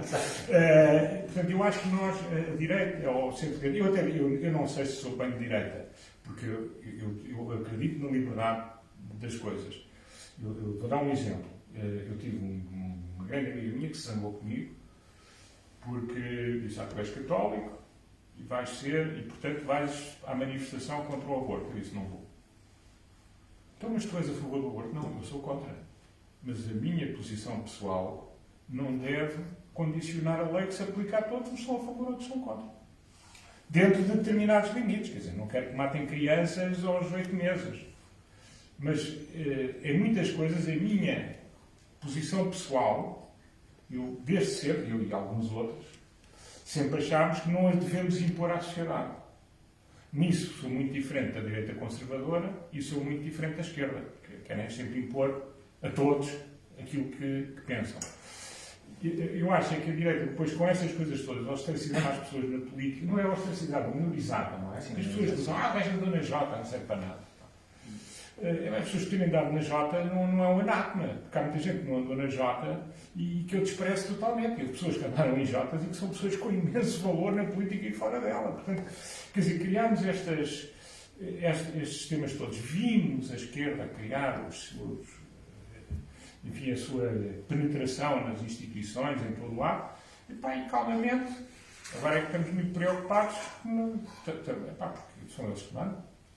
E há muitos anos é muita coisa, não só no governo.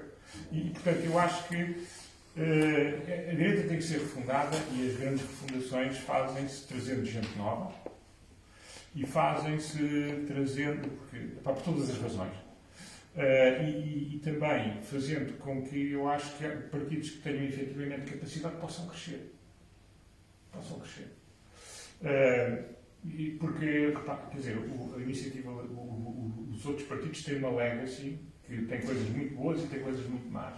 Quando estão a construir um partido, podem ter aprendido com os erros dos outros e ter muito mais coisas boas do que más. Eu acho que depois é preciso ter a arte de não fazer o contrário. E por isso. Mas agora eu acho que a direita. Em Portugal, depois tem outra coisa, que durante muitos anos as pessoas tinham vergonha de dizer que eram de direita. Isso tem a ver, obviamente, com os complexos do PREC. E com, ainda hoje, quer dizer, no outro dia tive uma pessoa que, o 25 de Abril é meu. O 25 de Abril é seu. Quer dizer, o 25 de Abril não é da esquerda ou da extrema esquerda. Quer dizer, uma sociedade livre, democrática, como todos os outros países da Europa, não é uma ideia da esquerda. Há países, quer dizer, vão dizer assim, olha, vocês têm uma democracia representativa, com liberdade de imprensa, liberdade de expressão, liberdade de tudo, porque tem esquerda. Quer dizer, os gajos olham para nós, os gajos, está doido. Mas em Portugal as pessoas dizem isto sem se rir na televisão. Eu acho que só os mais novos é que se podem marimbar nisto. Porque na minha geração é depois. A minha geração éramos crianças no 25 de Abril. Portanto, não estamos a falar se que é jovem, éramos crianças. Mas acham que. E, portanto, eu acho que o futuro passa pelas pessoas desinibirem, se quiserem, em Portugal durante muito tempo. Eu lembro perfeitamente no liceu em Aveiro, depois fui viver para Aveiro, porque o meu pai mudámos, porque o meu pai foi trabalhar para o Porto, que era a terra dele, e era sempre a ambição de não estar em Lisboa.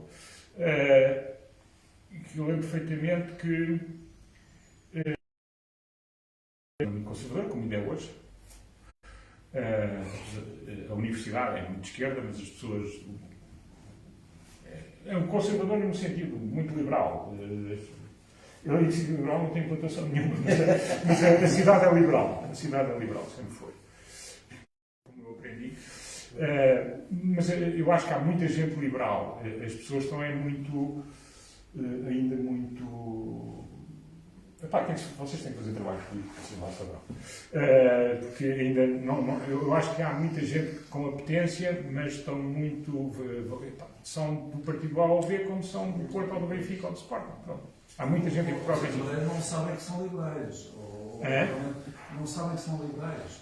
Talvez sim, os mais velhos não, os mais novos sim. Mas tem que se fazer alguma coisa. Porque aquela região é uma região de iniciativa. É uma região em que as pessoas resolveram os seus problemas, como em muita parte do país, resolveram, quando tinham um problema, resolviam. É uma região que foi industrial desde o princípio do século XIX. Portanto, as pessoas viravam-se. É evidente que isso morreu, a cidade funcionalizou-se muito a partir dos anos 90 e, portanto, retirou um bocadinho esse espírito. Mas a região, não vou dizer a cidade, a região é muito. faz parte daquele eixo que vai da Aveiro até Braga, que é um eixo bastante... em que as pessoas são bastante independentes e são todos proprietários de qualquer coisa e, portanto, isso notava-se muito na altura do PREC. Não havia nenhuma penetração ali, porque as pessoas tinham a sua iniciativa. Então, agora, o que é que eu acho? Eu acho que cabe à direita refundar-se. E não estou a dizer, até pode ser os mesmos partidos, mas quer dizer, as pessoas têm que fazer as coisas melhor do que fizeram no passado. E há partidos, os partidos mais antigos estão muito dependentes de estruturas que são localmente muito pessoalizadas e não têm, digamos, a coerência programática que eu acho que um partido deve ter. Eu acho que uma das vantagens da iniciativa liberal vai ter, obviamente, pessoas que pensarão perto daquilo que eu penso e muita gente no PSD pensa e até pessoas no CDS pensavam e outros que são diferentes. Sim. Eu acho que tem alguma coerência ideológica que é importante que mantenha. Por exemplo, o CDS deixou de ser um partido democrata cristão. O PSD não é um partido social-democrata. É o fã. É realmente um bocadinho estranho, porque não se vê mais nenhum país da Europa, ou seja, mas isso tem a ver com as circunstâncias do 25 de Abril e como isso marcou as pessoas a seguir. Inclusive, agora esta falsa polémica em torno do posicionamento da iniciativa liberal do Parlamento, do PSD, que é mais ao centro, mais à direita. Mas isso tem a ver com o esvaziamento à direita. Quer dizer, eu dizia há pouco que é a própria direita que é responsável por não o PSD tem desde pessoas, portanto, eu não estou a dizer, não os confessei, mas pelas declarações e pelo que vão dizendo, tem desde pessoas que são liberais até pessoas que são conservadoras ultramontanas, até pessoas que são socialistas. O Dr. Rio é socialista, não é? Porque o PS é um partido social-democrata no sentido europeu, portanto, aquilo é tudo a mesma coisa. Mas o PSD não é só aquilo, é uma coisa um bocado mais ampla. Agora, o que tem havido é sempre a ideia de pôr todo debaixo da capa da social-democracia, que é para não chatear os donos do regime. E isso é que eu acho que foi uma coisa importante que a ILP foi as pessoas não terem medo de ser o que são.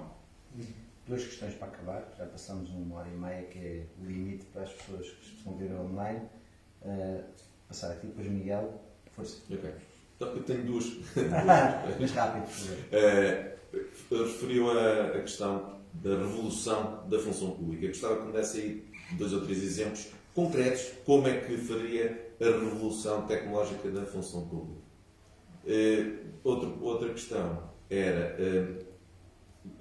de acordo com as tendências demográficas que são evidentes, como é que vê a sustentabilidade das pensões, do sistema de pensões para o futuro e como é que ele se pode reformar para... Que soluções é que haverá para poder resolver esse problema? Não saímos daqui tão parece. Primeiro, para dar exemplos, o que vai acontecer se não se fizer nada é passar dinheiro da Europa pelo Estado e vai acabar nos consultores e nos fornecedores de tecnologia. O que eu acho é que se podia aproveitar, é que isso só faz, eu quando mudo processos, primeiro há muitos sítios, eu tenho que ver onde é que tenho as redundâncias, tirar as redundâncias, há coisas que dependem do concreto, mas é evidente que há redundâncias em sítios, que é premiar quem trabalha, que hoje em dia trabalha às vezes muito e não é premiado, e penalizar não premiando e não promovendo as pessoas que não trabalham. E neste momento na função pública as pessoas, há uns que são maltratados porque têm muito menos do que merecem e há outros que são talvez demasiadamente bem tratados porque estão na posição dos primeiros sem terem um esforço e um empenho e um resultado comparável com os primeiros. Isso é uma questão clara que tem a ver com as carreiras e com a forma como os vencimentos e os prémios são calculados. E isso é transversal. Ok. E relativamente eu acho que neste momento é muito difícil, mas eu acho que tem que se avançar para o pilar de capitalização. Tem que se ter muito cuidado com a transição, porque estamos a fazê-lo muito tarde. Nós tivemos uma proposta que eu acho que podia ter ajudado bastante à melhoria do nosso sistema, proposta pelo Correio de Campos. em 1997 ou 8, e que foi derrotada por uma pessoa muito famosa que escreve no Público, é o professor Boaventura Sousa Santos, e o seu grupo, na altura era o Dr. Pedroso e outros, que criaram um grupo minoritário da Comissão para a Reforma da Segurança Social, que tinha um pilar de capitalização, tinha um pilar de distribuição, e, portanto, que faria o nosso sistema provavelmente não, mais resiliente a uma demografia tão má como aquela que temos hoje, mas que é pior do que aquela que na altura achávamos que tínhamos a ter. Portanto, o problema ainda é maior. E basicamente o que aconteceu foi que o engenheiro Guterres, perante, como sempre, perante um choque entre quem queria mudar e quem queria que ficasse tudo na mesma, porque queria uma situação mais estatizante possível, o mais transferência possível, e, portanto, agora tem sido resolvida através de cortes paramétricos, portanto, o sistema é o mesmo, vamos dando cada vez menos aos mais novos, que, portanto, estão a pagar as pensões mais velhas, mais altas dos mais velhos, não? E assim sucessivamente. É um sistema que vai arrebentar mais à frente. Não é sustentável, está aí.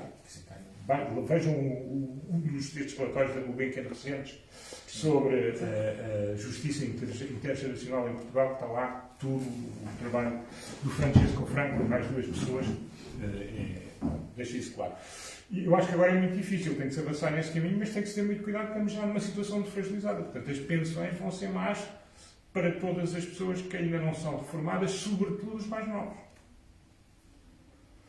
E isto é uma coisa que os portugueses têm, como eu costumo dizer, têm uma elevada taxa de desconto. Isto em linguagem financeira significa que damos muito valor ao presente e não pensamos no futuro. Quer dizer, a minha geração, estou farto de dizer a muitas pessoas que eu conheço, não vais ter a reforma, para a mesma carreira contributiva, vais ter muito menos do que as pessoas que já se reformaram. Portanto, prepara-te. E as pessoas é que nem sequer se incomodam com a injustiça.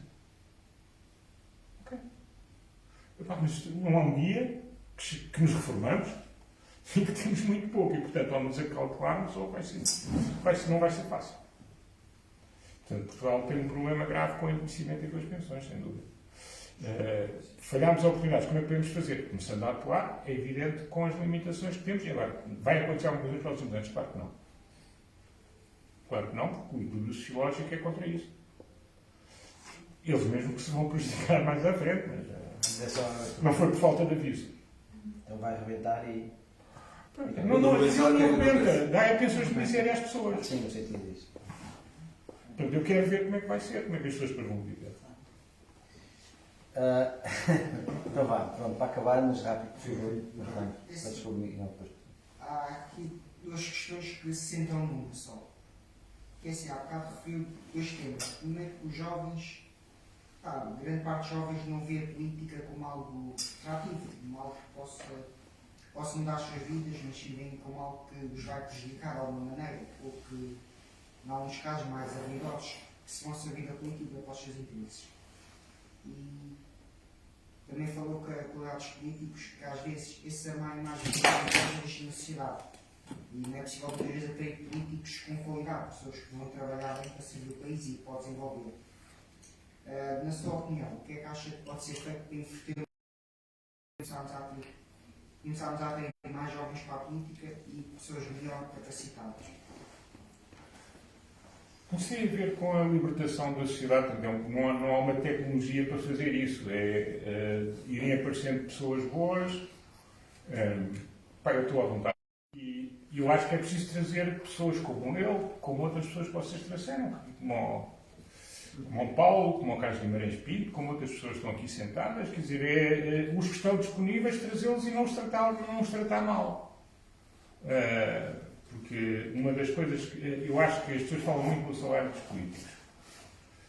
Eu é evidente que quando estive na política nunca ganhei tão mal como na política, mas isso não foi a razão principal. A razão é a maneira como as pessoas são destratadas quando estão na política. E sobretudo à direita cria-se o anátema de que somos todos os ladrões, quando nós sabemos o que é que se passa e quem é que mete a mão na massa. Mas a direita sociológica aplaude isso. E, portanto, enquanto não percebermos que temos que ser muito exigentes, temos que exigir muita transparência, mas não podemos maltratar as pessoas, porque elas decidiram a certa altura servir o bem comum, e não são todas iguais e não vão lá todas servir-se, é muito difícil ter pessoas boas na política. Mas isso depende muito da nossa sociedade e da pedagogia que se puder ir fazendo. E acho que a direita tem que fazer alguma dessa pedagogia. E não ter os comentadores de direita nas televisões, sempre que há um problema com alguém de direita, fazem de um caso um casão. É bom que apontem, que exijam e que condenem. E quando acontece à esquerda, esquecem-se de comentar. Eu acho que isso... A maior parte, eu conheço várias pessoas que até teriam dispostos a ser, eu não estou para ser. Não é que eu tenha alguma coisa a esconder, eu tenho tudo às claras, dizem eles. Eu não estou para ser o diabo. E depois dizer que eu só fui para lá, não ver a família, ganhar menos, usar as poupanças para fazer face àquele período em que se está lá. A única coisa que dizem é que eu sou um Sócrates sem potência. As pessoas não estão para isso. Portanto, enquanto isso continuar, acho que é muito mais do que os salários. Porque as pessoas, uma pessoa com uma carreira profissional boa, pode perfeitamente estar 3 ou 4 anos a não ir à neve, vai de campismo para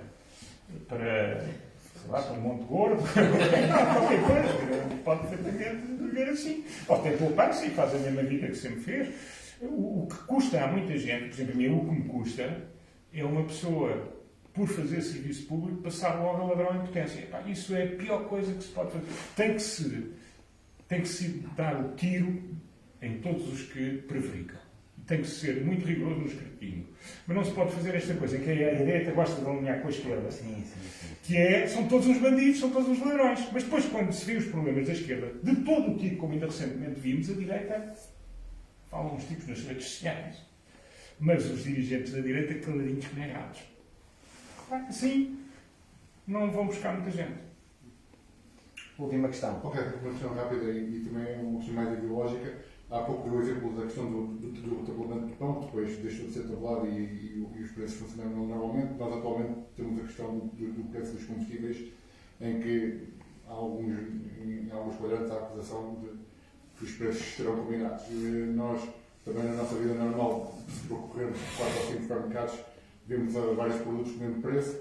A questão é como é que os liberais se devem posicionar. Os liberais têm uma solução para isso, muito simples. E os liberais, antes da iniciativa liberal, lutaram muito por ela, eu e muitas outras pessoas. Foi criar uma entidade independente que tenha a capacidade de avaliar se há ou não distorções à ação de concorrência. Que é tirar a concorrência. Isso não funciona. Não funciona. O que não funciona. Não, posso-lhe explicar uma coisa. Eu agora vou ter que ter muito cuidado porque são pessoas muito poderosas.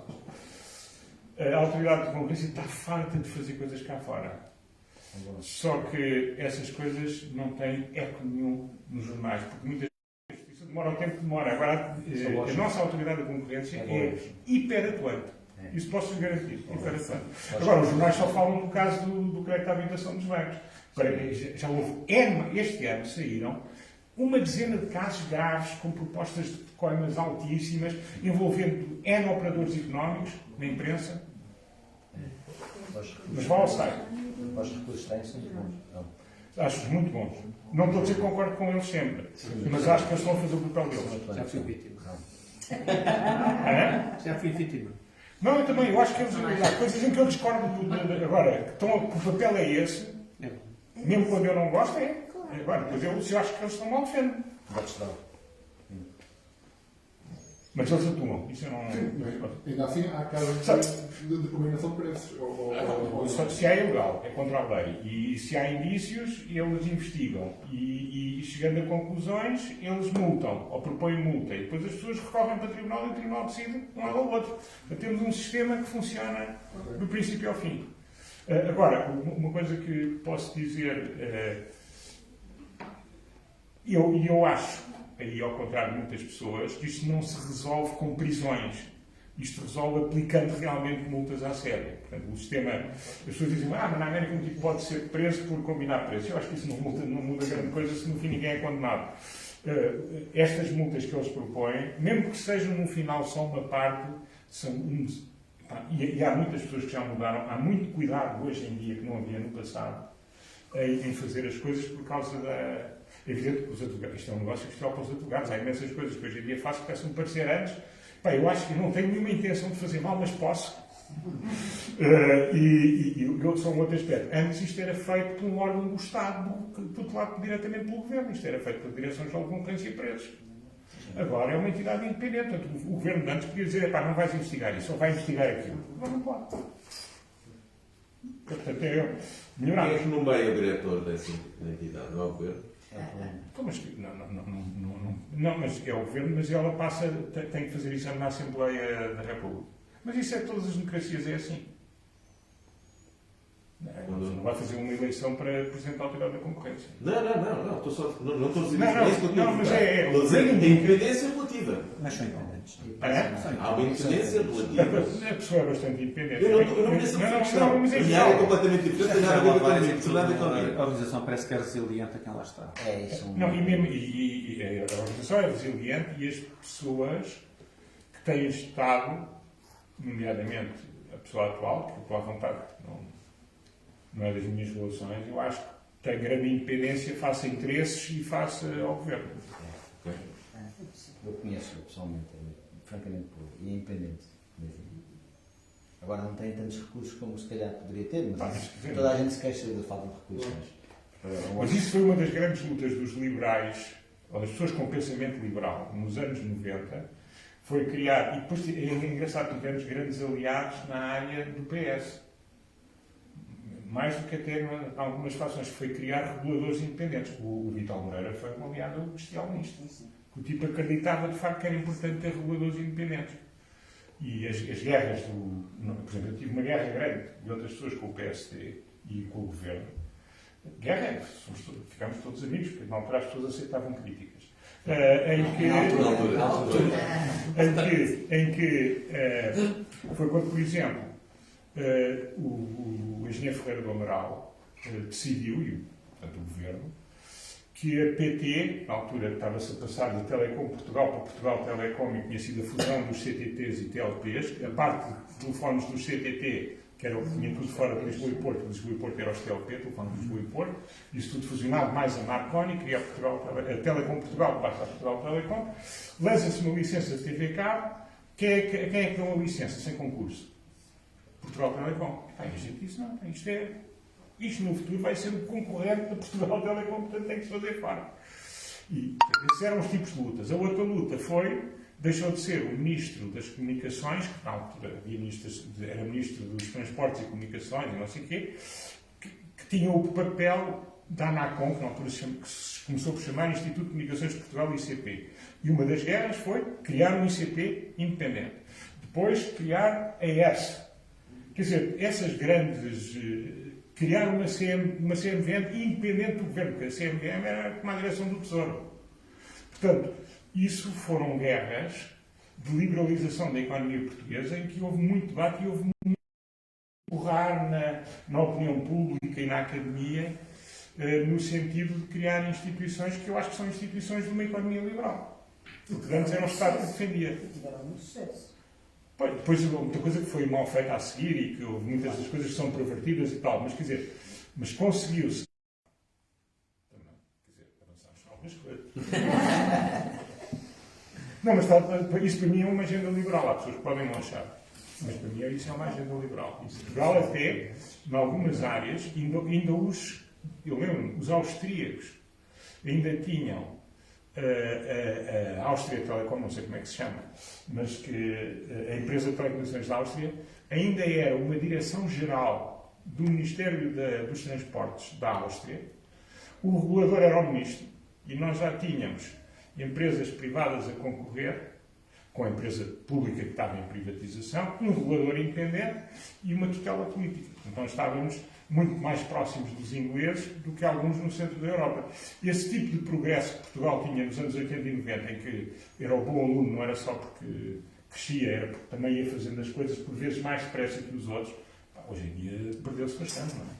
Talvez sejamos os que têm mais cotas, os que têm mais diversidades, e não sei o quê, mas nessas coisas mais ligadas ao funcionamento da economia, perdemos o balanço.